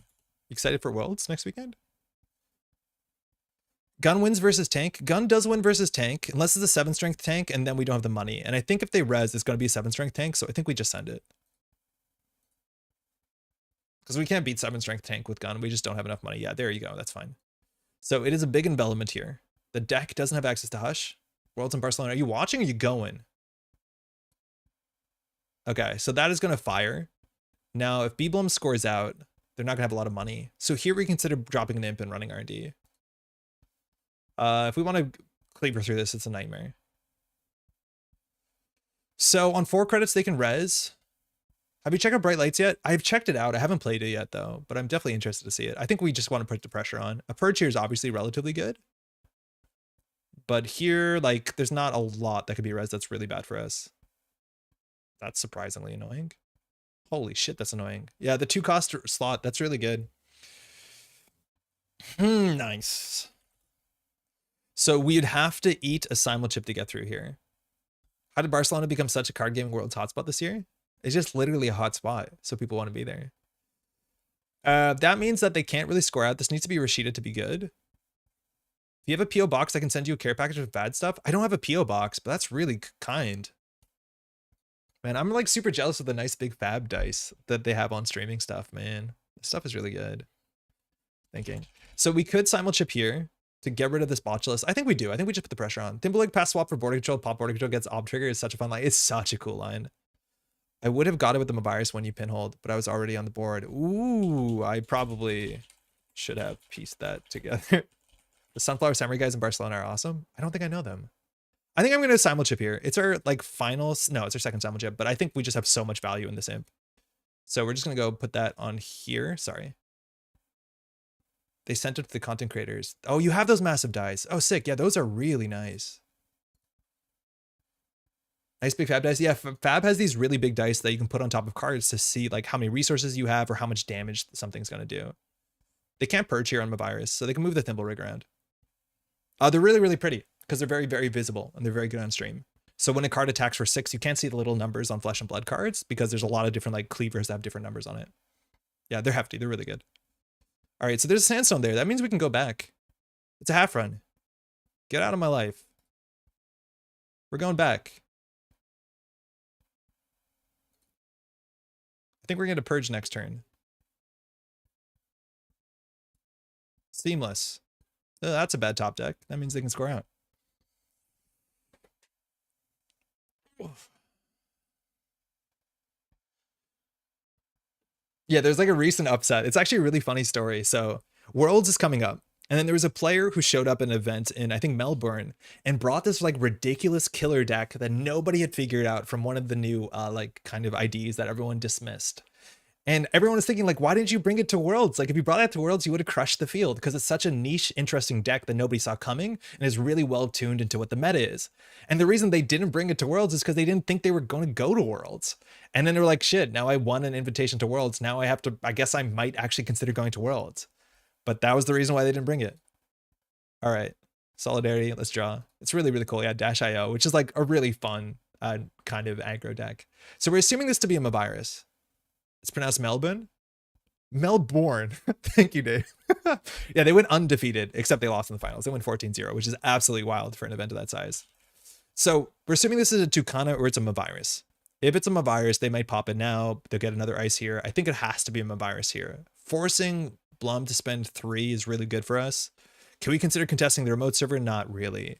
So I think we just send it R&D. Is there any chance we can contest the remote server? We'd have to break all the subroutines on there. They're 4. We have to boost 2, 4, 5, 6, 7, and we can't deal with that. I think we just send it R&D and hope.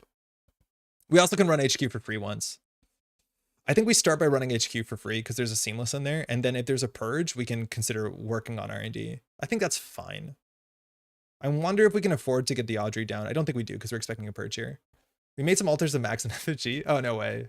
Maybe get down Audrey. I think it's too hard because we think that there's a big chance that this is like in the op matchup, you just literally cannot rely on virus cards because the deck is running 3 Mavirus. And we think server 3 is probably a Mavirus, maybe a Malapur, that I don't want to spend the money on the Audrey.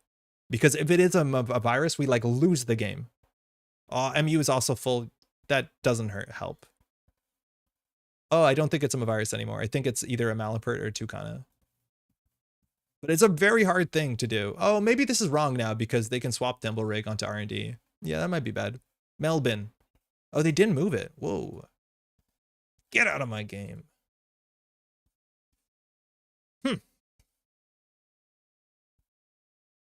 We've been doing okay. Run R&D. Now I want the Audrey, right? Now I really want the Audrey. Too late.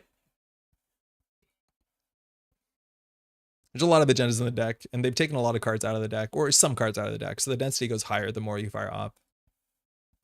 Ooh. That sucks.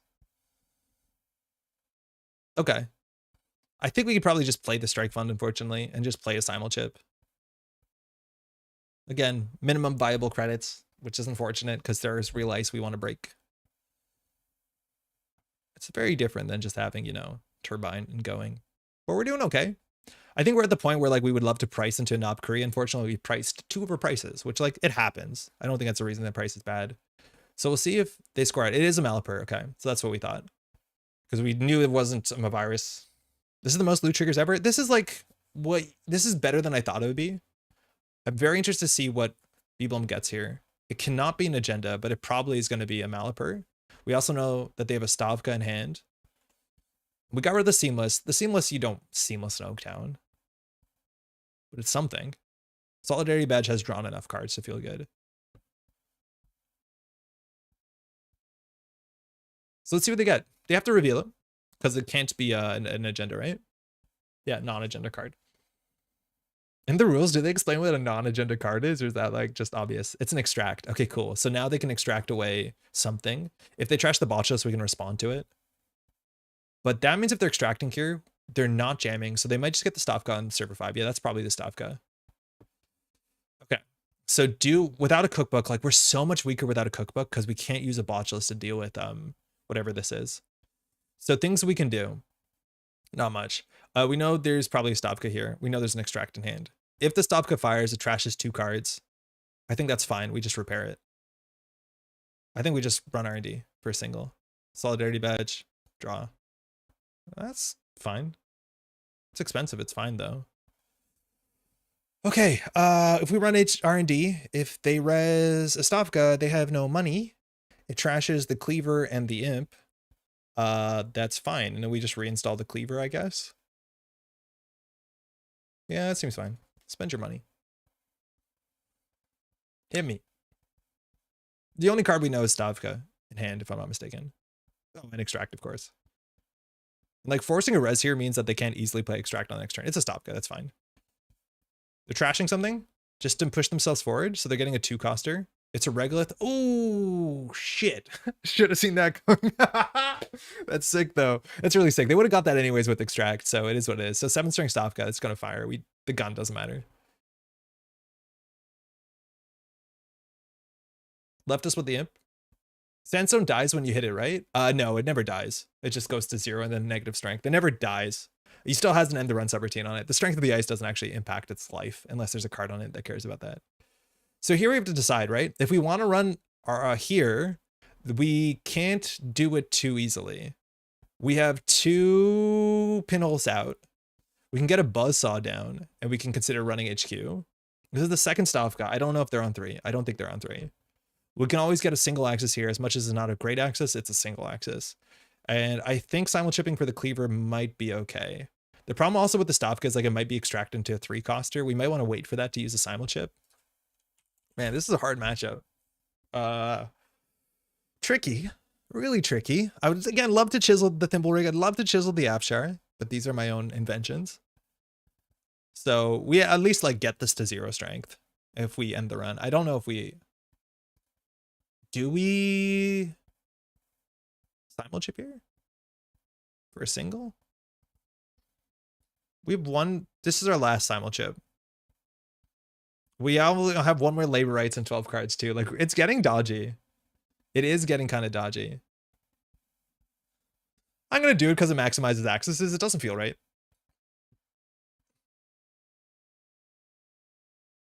This doesn't feel correct. We'd be happy to trash a card here. Feel better about that sometimes. Okay. Probably want to keep the simul chip for Clot, right? I don't think we're that worried about Clot. Like, I don't think the deck has fast advance besides being on like 7 points, or from going from 5 to 7. And even then, we're going to try and win by then. So we know an Extract in hand. Money is solved. So we just want to threaten a big card. We have no multi-axis in the deck whatsoever. Literally, the deck has no multi-axis. Like, another thing I don't like. I think we just Steel Skin to try and hit a labor rights here. We can like Buzzsaw, run HQ. It's a 1 and 4. Ooh. Yeah, we'll keep going. Yeah, Fermenter's okay, I guess. Keeping a Botchless is good. Solidarity badge we don't need. We can just get the money from it. All right. Stabilizing or something, I don't know. The deck is probably only on 1 actual defensive upgrade, which is a single copy of Managarm usually. So we're on game point. The deck generally has between 10 and 11 agendas because they're not running 5/3s. So we've seen there's 6 more in probably 24 cards. Yeah, Rego. You can extract the Rego last click, but I don't think the Rego list really has to do anything here against unless Beeblum has an agenda. Don't need multi-axis if you just get the right rips on singles. Yeah. Ideally, like, you know, you keep imping stuff. We also played against a Loup deck on stream, I think, last week. That was also running Hippo, and like I do think that deck had different breakers, but like if you can trash the ice, then you get free Loup triggers, and that is what I'm really excited about. Whether again it's Hippo, whether Hippo doesn't work great with Botulus. Okay, so that's a virus if we ever seen one. That's a problem. Eventually, now the envelopment doesn't matter as much if we still don't want to let it fire, but this server is like approachable. That's worth knowing. Hippo doesn't trigger Loup. Oh no, I know it doesn't trigger Loup, but it allows us to get into a server so we can Loup. Like if we could trash the Afshar this turn, like we'd be flying, right? But yeah, Loup is only a card that you access, not a card on the table. All right, let's go find our simul chips by labor rightsing. Not yet, but soon. I think we just keep drawing. I don't think anything matters here. Fuck. Shit, I said I would install this. This cannot be the install. There's no, this is not the install. We could like consider running R&D for a single. Like we still have to get our gun down. I don't want to show the gun because then this will get extracted. I think it's very likely the regolith might get extracted. Hippo doesn't trash Afshar? No, you're right. We should chisel it. But like I abstractly, you're right. We can't Hippo this. We'd have to chisel it. But like I like Ice Destruction. I think putting down a second fermenter is greedy because this looks like a virus that's purged on tempo for whatever 2 costers in the list. You promised? I'm not. I can't. We're getting point. I can't do it. Don't make me. I think no, I think I got one more. Oh fuck. We're out of labor rights, y'all. We're out of labor rights. We are literally out of labor rights. We have to win with what we have. Buffer drive for labor rights, you damn it. Damn it. Good Netrunner, yeah, whatever. You can buffer it on top. People could play Katurga. Obviously, it doesn't work with buffer drive, but the fact that like buffer drive is considered before Katurga for recursion, and it's not exactly why people use buffer drive. I think there's a chance that we need to keep a strike fund for the combo, but we have one more strike fund. No, we don't. Whatever. We're gonna lose before the combo goes off. Keep the strike fund. Too late. We're gonna lose before that value combo happens. We'll still get it back though. But yeah, we probably could keep a strike fund because it matters. I don't want to put another fermenter because there's definitely like a value purge coming up. Where's the knob? I don't know. We don't really need it. It's not bad. There's one more knob in 5 cards. It's definitely something we could get down. I went back to watch our game just now and I'm so sorry I could have won like 2 turns and I didn't see it. No, it's okay, Gato. It's like surprising. We're just like, huh? Oh, okay. Good game though. Screenshot the play for posterity, buffer in the house, and we might fire its ability. We might actually fire its thing. Question for them is like how soon they pop their fermenter. Because again, single Loup on 14 credits. It's unheard of. GG. Yeah, good game. All right, here we're going to see an extract. You don't take the last 3 off the regolith. Oh. Okay. All right. So we're assuming it's going to be a Mavirus purge into a Managarm. I think we can run this server. No, okay. So we can go up to 14. This is probably a Managarm. So if we drop a Buzzsaw, we can just run this. The Buzzsaw breaks this for 1. It comes down for 3 credits. We have to break the assume. Yeah. We can also Botulus this, which is a fair bit cheaper than cleavering it. I'm going to SS Team Tournament in NYC looking for one more teammate. Dan, did you sign up on the list? Because there is like a form for that. I think there's a chance that we need to run this. The question is, how do we deal with, if it's a Mavirus, we shouldn't install in the development. So I think if anything, we crack the fermenter, we put a Buzzsaw, we just run. That would be 1, 2, 3. So then we have to pay 5 for, shit, no, this is expensive. This will be 2, 4, 5.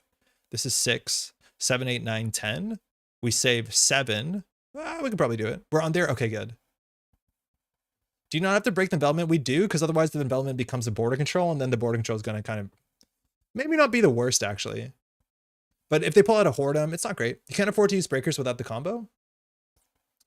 Well, if we win, we win, so then we don't have to worry about the combo. I think we just do Buzzsaw run. But there's a chance we can let the environment fire. That means a 4-coster will come out. If the 4-coster is a border control, though, we can still run back. So then the 3-coster has to be like a sandstone. The question is that that's ultimately cheaper than anything else. I don't know if this is in the agenda, but we just want to like force this down. I think we can probably let the envelopment fire. I don't think it's actually that bad for us. We also now can run HQ, which is kind of cool. Stavka's on there. Yeah, right. Okay, cool. So now that's actually more interesting. Wait, that's cool. Okay. Reconsidering. Because now running back is nearly impossible because we don't have enough clicks. So now we actually have to break the development. So now breaking development is 5. That drops us to 6. So they don't get a 3-coster. No, they're not going to get a 3-coster. Still good. But they can get a 2-coster instant speed. It's currently 1 person on the spreadsheet that's a free agent. You should reach out to them. Oh, yo, Kato, sick. Now we have to break this because if they pop a border control, we can't run back. As much as like them probably pulling out a border control is fine. Like, it's still expensive. Okay, we just want something cheap to trash. We know one of these is likely a virus. It's a Rashida. Fantastic. That turns on a solidarity badge. It gives us Loup stuff.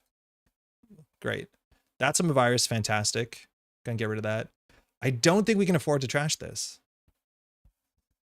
We can now run HQ for a single. What do we know in HQ? We know there's an extract in HQ. Can we afford to run HQ for 3 damn credits? No, I think we just put down a fermenter. Did you break all the envelopment? We broke the only subroutine that matters, which cost us 5 credits.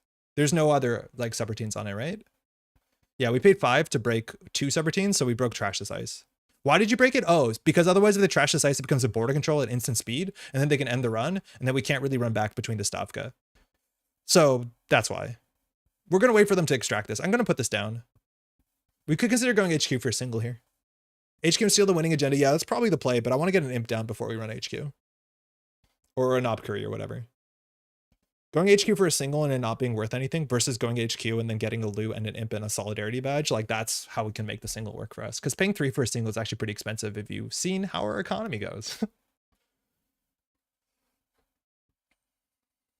We know there's an extract in hand, and I think that's all we know in hand. I might be mistracking one card. 40-minute game. Like nearly midnight. He's fried, trying to figure out how to play Loup. I don't know if we're going to buffer drive. I think we might try and win before that. Because like we have full information about what running R&D costs. Yeah, there you go. The extract. On the Malapert for a spin doctor. Ooh. So now the jam into the remote server is interesting. If we get our Stavka down, or sorry. You son of a... Leave my shit alone. Hey. What the heck, man? All right, that's a problem. The buffer drive? Our cleaver, no! We'll buffer drive it back. That's really funny. Okay, thinking. Okay, so the play here potentially is we can always buffer drive to go get on top of our deck at instant speed of labor rights to get the simul chips back into the deck. I think that's better than putting a cleaver back on top of the deck. I think we do that. I think it's likely this is an agenda. For this to be an agenda, we either have to be able to run into through any 4 cost ice and through the Stavka twice, or this for a botulus and then this once, which I think is doable. I think here we do a labor rights. The question is like, what do we hit up the labor rights? That's good. Like there's no more steel skins, no more strike funds. So it's just like a labor rights. I think we're going to do it just so that it does something. You thought I was playing Skunkworks. I did. So we'll put labor rights on top of the deck and then solidarity badge will draw it. Yeah. All right. I do think that the winning agenda's in here. We have a labor rights. It's going to rip through 4 cards. One of them is going to be a knob curry. It's okay. This is going to trash the knob. It's fine. We have another labor rights. It's fine if it trashes the knob. We can't afford the knob. We don't need the knob.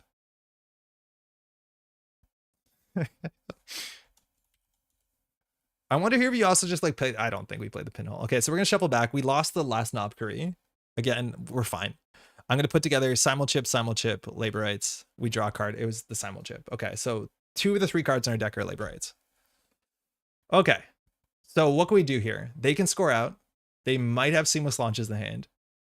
So we can definitely like crack the fermenter, put down an imp, run HQ. That's a line. Yeah, bit of work. I thought I had 3. Thanks for reminding me to check. Okay. Otherwise, we could consider running the server. To do that, we would need a simul chip in hand pretty bad. If we do a botchless on this, so we could do fermenter. Don't have enough money. We could do revolver. I misplayed my opening. Gonna botchless run remote. We still have to deal with Stavka though, right? So if we do gun for 4, botchless run 2, we can run it exactly once. We can't steal, we can't trash. Oh, we can steal. But I think you're right. There's a chance that we do revolver to 3 credits. We have to trash something. We trash the imp, whatever. So we do revolver. We're down to 4 credits. We install botchless. We're down to 2 credits. We run once. I think it's not. I think we've seen 2 Rashidas. I think we go for it. Yeah, F it. Whatever. I don't know what blows us out here.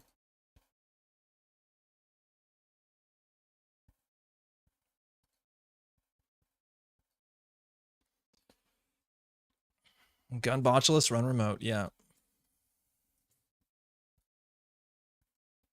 Let's go.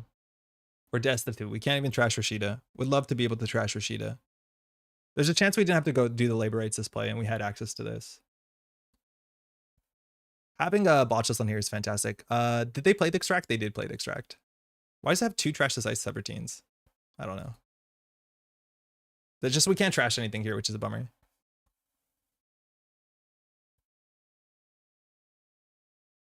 Oh, get out. Is there a botchless in there? No way. Sorry, is there a virus in there? Mind redoing for me? Not at all. I think there's a virus in there. That's hilarious.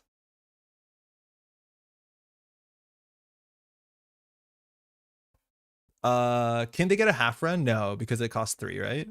Wait, could they just hold on? Half run costs 2. So shit, they can purge to get a half run out. I think we messed up here. We have to respect the fact that they would have to like spin doctor the half run back. But I think they're going to purge here. Yeah. And so you can do that on encounter. Because here we could jack out. Okay, cool. So that's going to fire. Cool. So it was a Mavirus. We've seen 2 Mavirus so far. They might get backed. But again, this is why we can't rely on Audrey in the deck. The deck is on 3 Mavirus. It's a really hard matchup for this sort of thing. So let's see what forecaster they get out. I don't think this deck is on a combo thing. There's no forecaster fast advance piece here. So it's just going to be like a border control somewhere annoying. And then we're obviously gassed out. Yeah, okay. So that means we have to run through this for 2-4, and then we actually have to get a cleaver down. Getting an access here doesn't change anything. I guess we will. All right, we're going to try and win on HQ. We have to also remember, if we ever go through the Thimble Rig, they can swap Thimble Rig with border control. So like there's some incentive to get something on the table. I'd like to move this maybe wherever they think we're not going to lose. There's only 13 cards left in R&D. I think running HQ has a chance of just being good. So next turn, we can always just like botchless install Imp on HQ. Hope. It's also nice if we go through this and we only have 1 credit and the Imp, because then we don't actually pay 3 for it. So we can consider ducking as much of this as we want. We've also now lost the buffer drive, so we don't have that late game inevitability that like the deck really wants to build towards. But like, I don't know. I feel like we lose sooner than that. Yeah, this is cool. They might hunker down here. I think we're going to see an ice on HQ. They have a lot of work to do. They still do have a lot of work to do. Unfortunately, like, we're bleeding. We're bleeding pretty bad. Yeah. I think there's a chance there. Like, I'm not sure why. You could consider spin doctoring there. Then you can put the Mavirus back. Like, you can spin doctor there. You can put the half run back in the deck. Then you can purge the Mavirus to res the half run. And then this fires. Wait. Hold on. Effectively have 14 cards in RD, so you can camp the remote. Not so easily. Because we have to deal with the border control. And then we have to deal with a 3-cost dice. And then we have to deal with the Thimble Rig. And we have 0 credits. Okay. So we can get 1 good run on HQ here. And that can't be stopped. We need to draw into our simul chip. We need to install our simul chip. Then we need to, which comes in for free. Then we use our simul chip. It produces a cleaver. Sounds like it. Then we have to get through the border control. So it's a bit difficult here. I'd argue that like we have a good line here potentially running HQ. Again, the deck has about 10 agendas. We're way more than halfway through the deck. So I think just sending it HQ and getting a single is like very likely a winning line. If that's the case, like we just want Solidarity Badge to fire so we can do credit, install Imp, run HQ. Well, we don't have to credit, but like then we do draw credit, install Imp, run HQ just so that we don't lose the Afshar. Shit. All right.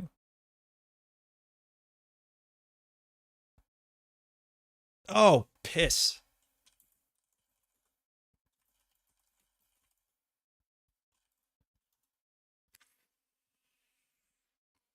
Forgot we needed credit to break. I think it might be obvious now.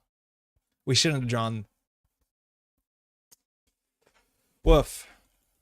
Mind if I don't get the imp down? Yeah, I drew, which is a hard rewind.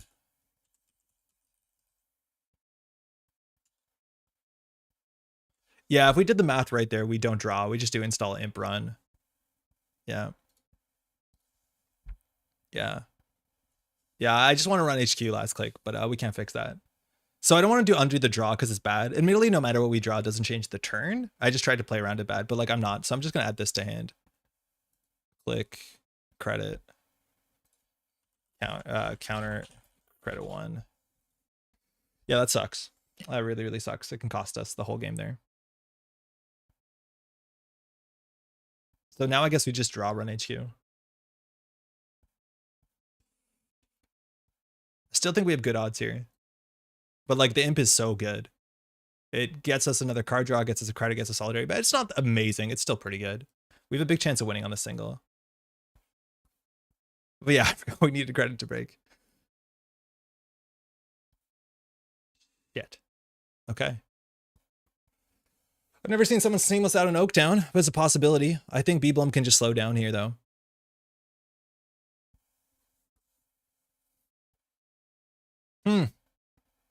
So, we know the last card is a simul-chip. We could probably not have gone for a single there and set up. And actually, yeah, we could have maybe camped there. Border Control Trimble swap. That's cool. That's interesting. So we'll see what they do here again. So we just know that in hand is a seamless launch. If we imp the seamless launch, like it's okay. Yeah, of course. That's not the most important card on this board state because like maybe you do seamless the Oaktown. It does cost you actual money because you don't advance the card. You place advancement tokens, so you don't actually make like 4 credits or whatever you think it does. Like what it sounds like it could do. I don't know if they're in Managarm. That could easily be another Malapur or the third Mavirus. If it's a third Mavirus, like we just have to pop the Fermenter. And I think there's a chance we can contest this turn.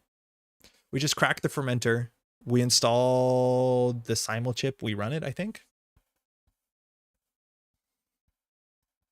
It's worth knowing also like just botchless R&D is potentially aligned, but that is super weak to the final Mavirus. We're getting to the point too where like also maybe running archives is correct here. We know it's going to purge out the Fermenter. We'd have to do it after, but like this face down card, I'm not actually sure when it entered there, but with the Spin Doctor, there's a chance that like, I think there's an understanding that this is safer than HQ because we don't have any value from running archives. 1 card from the end of that's turn 2. How much later? No, hold on. Discards Audrey, or is that an extracted card? Discards Audrey, discards 1 card. That was at the end of turn 2. Hold on. So how long that's been in there? It's been in there for a long time, but it might be an extract card. Discards 1 card at the end of turn 2. Laborites. There's 2 card at the end of turn 4. Tranquilizer, Solidarity Badge, Audrey. So it's been there for a minute. So we don't know what that is unless that was an extracted face down card. And you don't often extract a face down card. How's everyone holding on? This is a fun matchup for what it's worth. Like the margins are really narrow on every side. Oaktown score. Nice. Okay, cool. It's a Tucana. Uh-oh. So we know it's not a virus, but now some ice is going to hit the table. This is the other big upgrade, right? That we mentioned on turn 1. That's really, really good. So now technically on some sort of game point, but you're not going to see a fast advance for 3 points. So we'll see if it comes down to a hostile. On 11 cards, though, it's a Hordem. Sick. Do we have Leech? What's our way to deal with Hordem? We have no Leech. We have no Ice Carver. We literally cannot deal with Ice above 3 strength easily. Costs us 4 credits to get through the Hordem. So how do we deal with this? We can botchless this. There's only 1 subroutine that's relevant. We can also consider camping the remote server. They don't have a lot of money. The other line is like botchless onto the sandstone and go from there. So if we take 4, we kind of want to get an imp down for the access. We can always like take 4, contest Spin Doctor. That forces a shuffle. I'm not sure if we really want the shuffle now. Okay, also thinking. So how do we get an access there? Again, it's only single accesses. Like I would love just a twinning. There's like some way to generate more value so we can sit back and like run HQC3. Like it so wins the game on the spot. As much as there's only 1 paladin in the list, I think. Yeah, weird. So we can pay 2 for this. We can botchless this, get a single axis. We want to do this with imp. There's only one more virus. Locking the top of R&D, locking HQ here about similar. We know 1 and 4 on HQ. Trashing the seamless launch is like whatever. The other option is like locking the deck. We're expecting there to be only 2 more virus, maybe 1 more envelopment. That's the only thing that's hard to deal with. But in theory, like if we want to get a simul chip down to be able to deal with the remote server, I don't think they can purge next turn, so we don't have a huge incentive to use the fermenter unless we like are purging. Sorry, unless we're like actually getting an access here, which I don't think we do. I think we just set up. I think we can consider contesting this. So that's the issue too, is like, I don't think we want to labor rights until we use our simul chips. A hostile on top of the Tucana would be kind of messed up. So maybe we install one of these for sure so that we can threaten hostile, because hostile Tucana would be so disgusting for them.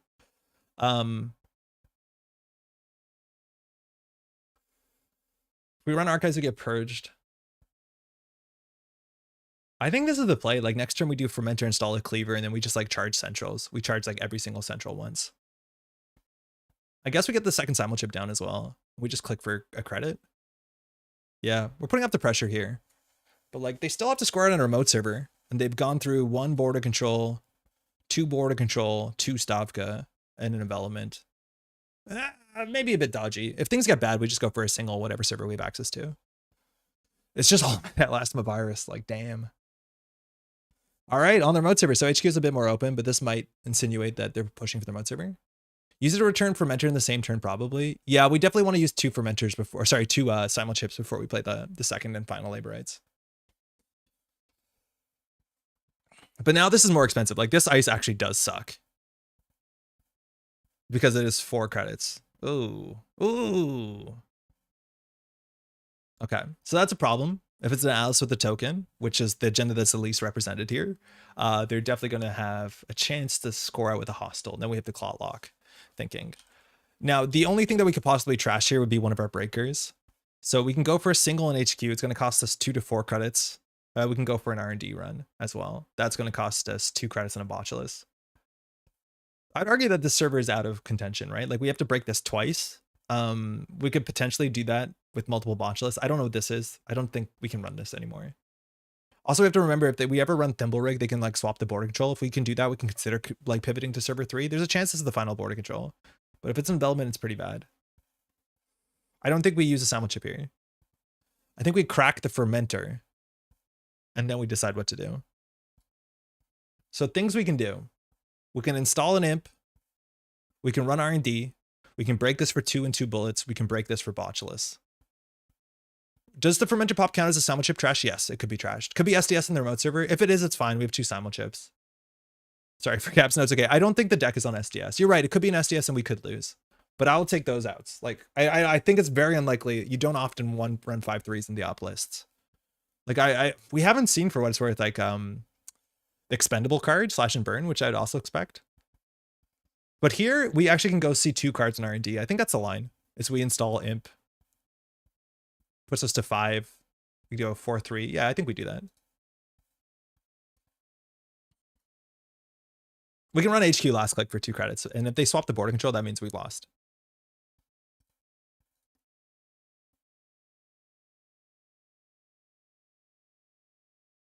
Where are you at? Goes on here. No cookbook, man. I would love a cookbook. It goes a fair bit farther. Spin Doctor, like there's a chance we want to run archives, but I think the card's been in there for a while. Yeah, they're shuffling back, so there's probably no face downs in here. Here, putting some viruses back is kind of interesting. But yeah, clearly the density in R&D is a bit interesting. We'll see what they shuffle back here. I imagine some viruses.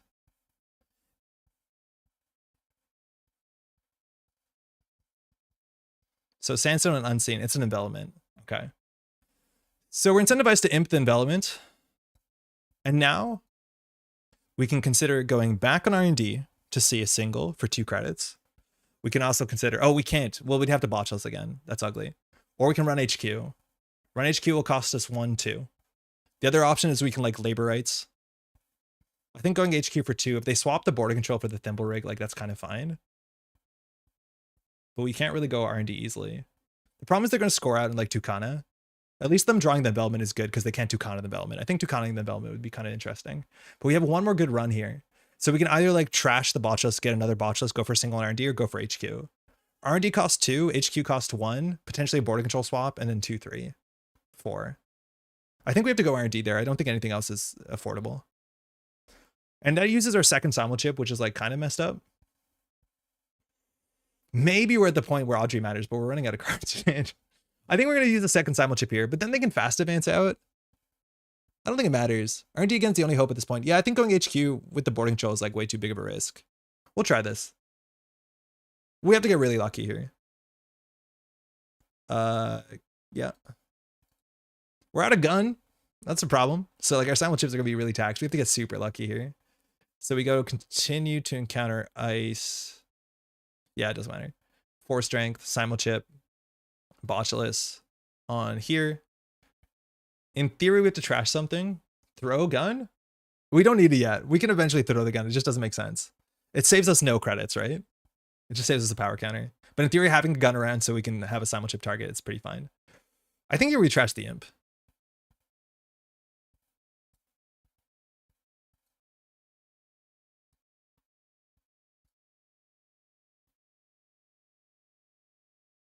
Come on. Fuck. All right. There's a case we lose to a 5-3 in their remote server. We also are no longer threatening fast advance, so we just need to get some clot stuff on the table. But we'll see if it's an Alice with 2 counters or with 1 counter. You could do Seamless, Score, pull Atlas Audacity. There's actually a chance we lose this turn.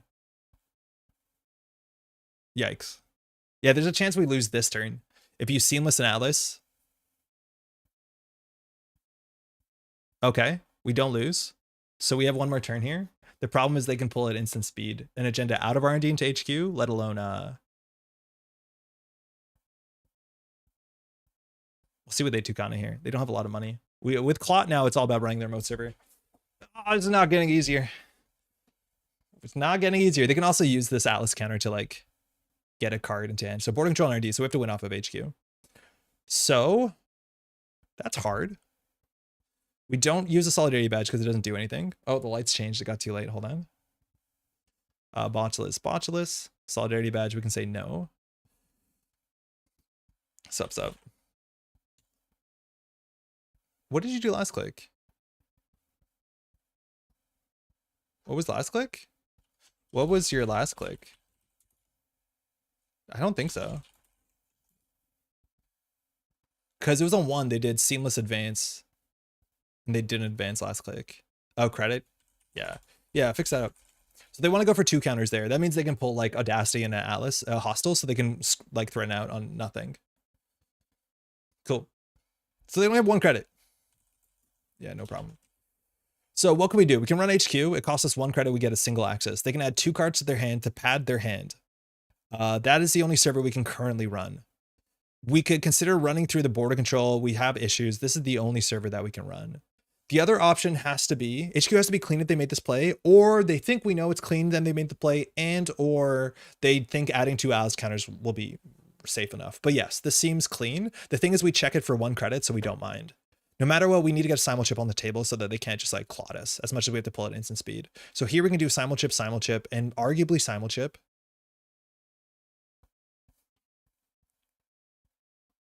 So as long as we get 1 simul chip down, they can't like clot us. Well, we clots in our hand. Clots in our hand. Okay, cool. So we install the clot, run HQ. Unfortunately, we hit him a virus on HQ. It's messed up. Clot buys a turn. Yeah, it does buy a turn. But then they just jam it to the remote server. Then we run HQ again. And then they'll put the border. I don't know what they'll do. But if we install the clot for 1. Yeah, clot hand shaper problem. Yeah, that's where you install the Audrey just to pitch it, right? Like you can do it. But yeah, I think we just install the clot. They just have to push in a remote server. We have way too much stuff here. Insufficient MU? Okay. What was our first click? Okay, good. All right, so if we click for credit, it's kind of bad because we lose it. So I'm going to just put down the simul chip and run HQ. Admittedly, we might need money to contest the server, but this is the only access we can get. We also could consider using a simul chip right now to produce an imp, which is actually kind of interesting because it removes the cards from hand. It's not going to be that important because the Atlas counter. I just don't think there's anything we actually need to imp here. We know there's an envelopment in hand, and that's all we know.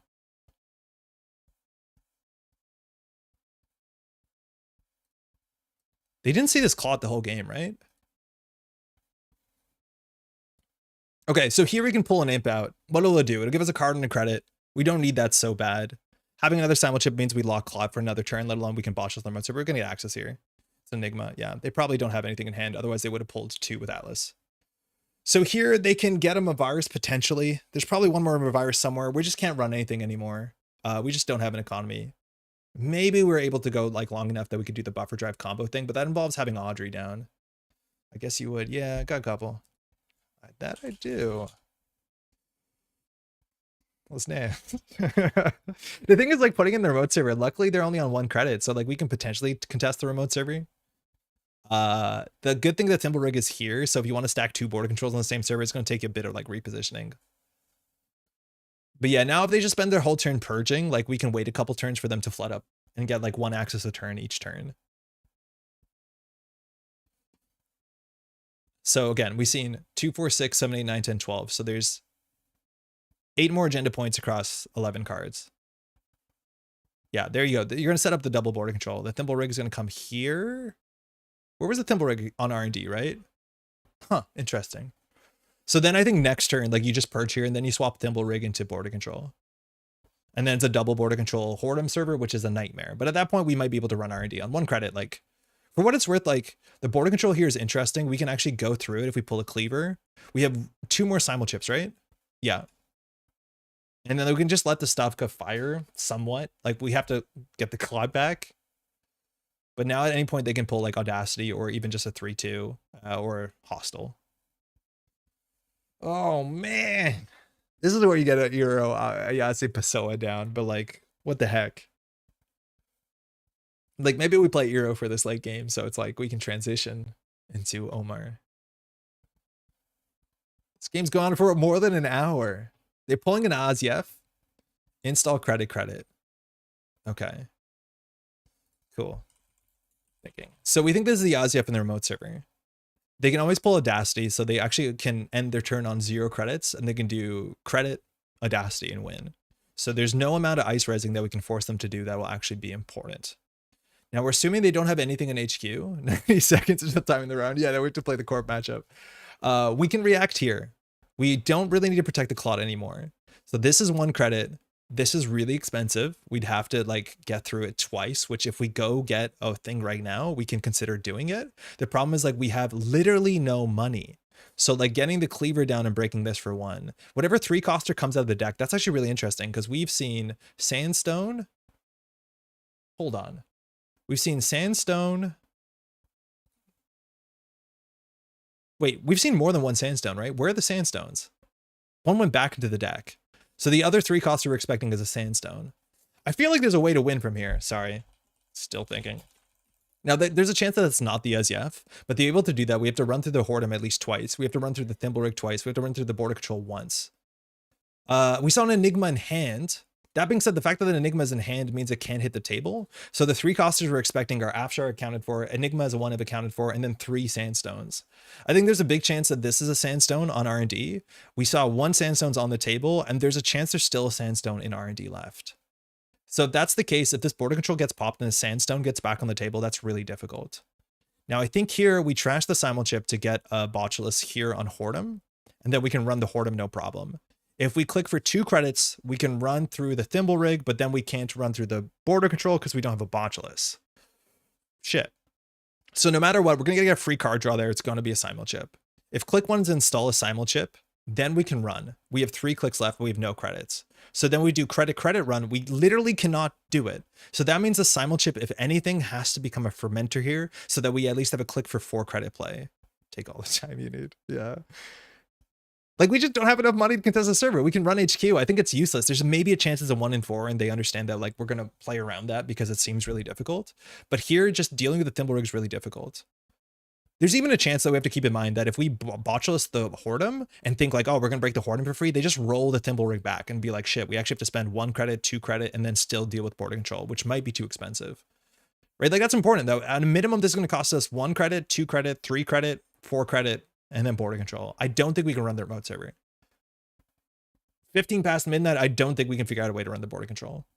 So the question is, how can we run R&D? I think There's a small chance that they have it in HQ. There's a small chance they pulled the thing and didn't put it in the remote server, but that would be a ridiculous play. I don't think you would do that. So then can we run R&D? We need to get through the Stavka, or we can let the Stavka fire. If the Stavka fires, the thing that they can res here is a 3-coster. It's assuming it's a sandstone. If it's a sandstone, we'll bounce off it. It'll be 5 strength. They don't have to use the border control. That's fine.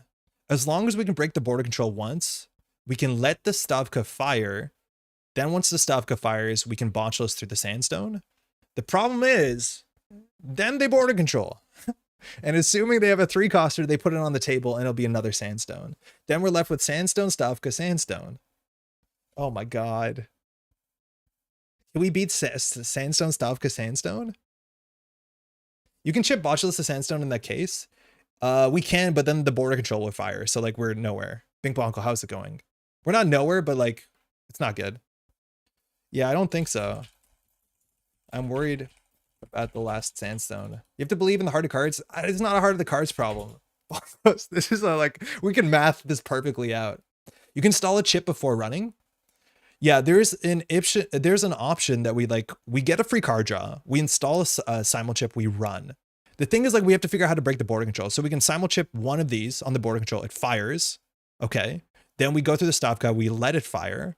Then they res a sandstone. Then we have to break the sandstone. Okay, we can do that, but then the border control fires, we're left with 2 dead botchli. And that's it. Chip now and chip first click, it doesn't do anything. And we can't chip first click, we only have 1 chip, right? Right? I think we're totally locked out. The only server we can run here is HQ. Now, what about if we chip on top of the Stavka? Yeah. For the second one I knew. So if we chip on top of the Stavka, we have 2 botchless counters on the Stavka. We have to figure out how to get through border control. And then, yeah, I think we're cooked. Click 1, install a simul chip. We have 2 simul chips. We run. We botchless this. We let Stavka fire. We botchless that.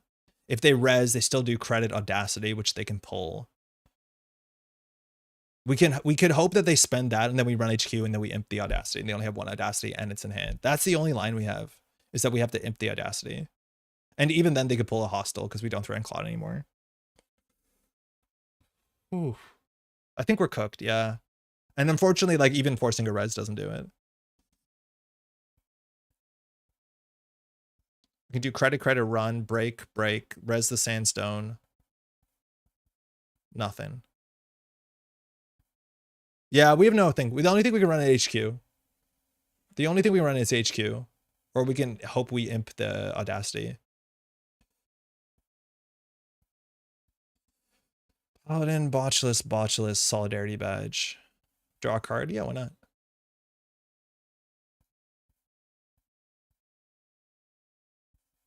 Maybe it's not sandstone? You're right. Maybe it's not sandstone. We should live with that in mind. There's a small chance it's not a sandstone. It's an envelopment. Yeah, let's say that.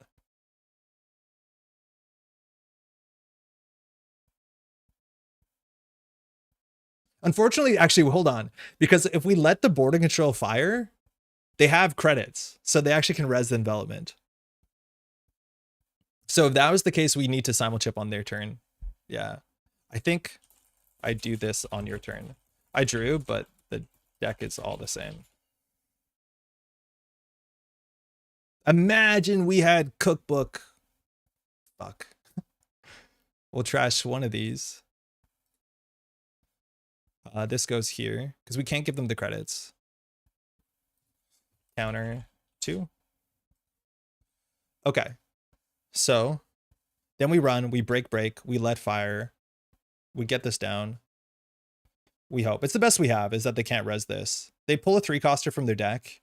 Maybe it's in hand. Like, we just have to hope that it bricks. Some part of the combo bricks. I think this is fine. We're just a couple credits short. Which, like, maybe that's mismanaging our strike fund package. I just don't want to give them credits because there's a chance they can't res this ice. Maybe it's an envelopment. Maybe it's a Whoredom. I don't think the deck runs 2 Whoredoms, but I think Whoredom's in a really good spot right now. But often you run 1. Botchless means sausage and land. Wait, there's no way. Actually? Go. Fire.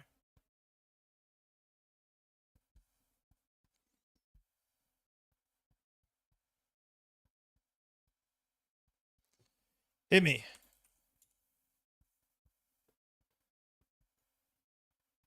I think they're thinking. Just want to be cheeky in chat. Yeah. Okay. No, this got way too late. I think my partner's trying to go to bed. We'll get through this. There's only one turn left. As much as long. If I installed programs have been trashed, can you trash a program to use simul chip? No. Yeah. So simul chip says if no installed programs have been trashed this turn, you must trash. That doesn't mean that you can do that ability whenever you want, but if a program has been trashed this turn, we can't. So they have to trash programs. I don't think that's advantageous to us. All right. So this has to be more expensive than 3 credits. Come on. Shit. Damn. I was hoping you couldn't res that. Okay. So they still have the win in the remote server by doing credit audacity. So then this fires.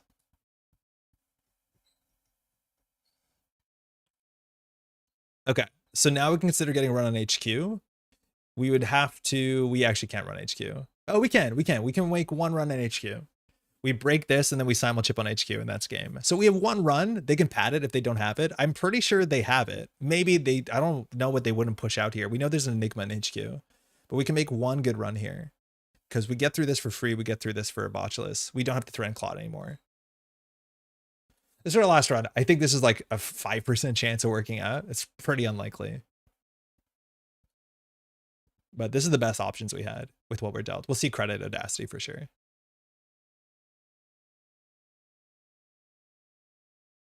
Oh. Wait, what? Where's the last botulus? Oh, it's here. It's here. I just couldn't find it. So you're gonna say it's the heart of cards? Yeah, now it's the heart of the cards, Pogless. We've graduated to heart of the cards.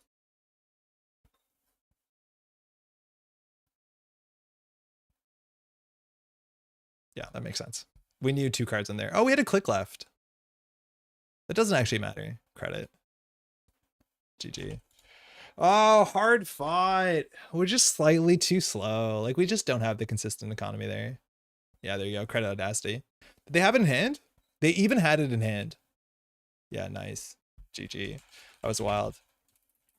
I had to hope that the R&D ice was expensive and you had the sandstone in hand. I knew you had the Enigma.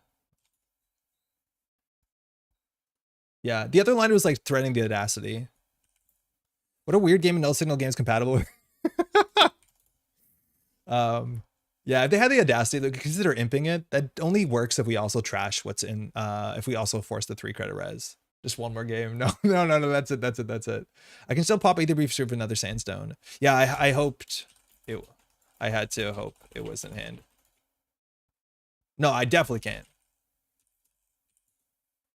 I just need a wish for a brick. I just think you could have tied on time instead. Yeah, that's really true. We should have just waited for the tie on time. We should have to play that last turn so long. We hit 75 minutes, right? Like, time would have been called. Talk to your partner. This is cool. Yeah, if I had 2 sandstones, that's a good thing to wish for. Yeah. I play 3 now. Yeah, I believe 3. I love 3. I like 3. Yeah, oh yeah, it was. I guess there was a turn much earlier where I reckon you could have Mavirused into half run on a Stavka encounter. Did you consider that? Yeah, because there was one turn that we ran through a Stavka and they would have to like spin doctor back the half run and then like send it to us. And it would have like really destroyed us for a while. I don't remember. Yeah, it was in the bin. You'd have to have spinned it back on approach. Didn't you have simul chip pretty much the whole mid game though? I don't think so. I think I was on my last.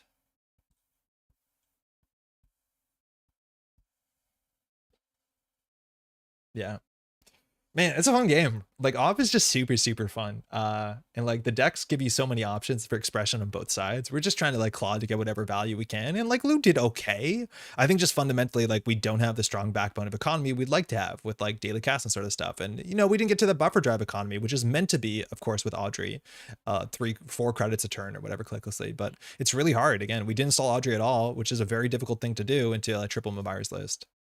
Discard a card and wreck my board just to trade for a time chip. Yeah. That makes sense. That makes sense. Yeah. Cool. Well, thanks for the game. GD, thanks for stream sleep well. Thank you. Yes, I will definitely sleep well. We still got to get the YouTube thumbnail up. I was sitting on that Trojan horse since turn 1 away. Sick. Hey, catch your ad. Thanks for stream. Thanks so much. We'll have some videos up on the channel for some gameplay stuff. It'll either be this weekend or it'll be on Monday. I'm hoping this weekend. That'll be fun. But we haven't done a deck dive in a while, and the deck dive we have is actually like relatively fun, and we have some pretty fun games to show it off. So thanks so much for everyone hanging out. Again, if you're enjoying the stream, you want to leave a like on YouTube, that helps a heck of a lot, that's for sure. And otherwise, we'll be back on Tuesday. Mind you, next week, I wish I had a bigger thing to plug, is the Sovereign of Subways on the 18th. It's also the Flesh and Blood World Championship, but the Sovereign of Subways will be up. I don't know where it's going to be streamed exactly. There's a chance it might be on this channel. We'll let you know as soon as we do know, which will be on Tuesday or Thursday. If you're going out and traveling, best of luck. You know, have a good time. It's gonna be fun. There's gonna be a lot of folks out there. It looks like a killer event. But that event, if you want to watch from the distance, will be around in the next week or so. So enjoy your weekend. We'll see you in a bit. Ciao. Oh, we didn't do any of the news. There's new stuff. We'll get to it on Tuesday. There's an AMT. There's a production update. There's sponsorships for continental championships. We'll talk about this on Tuesday for sure. Good night.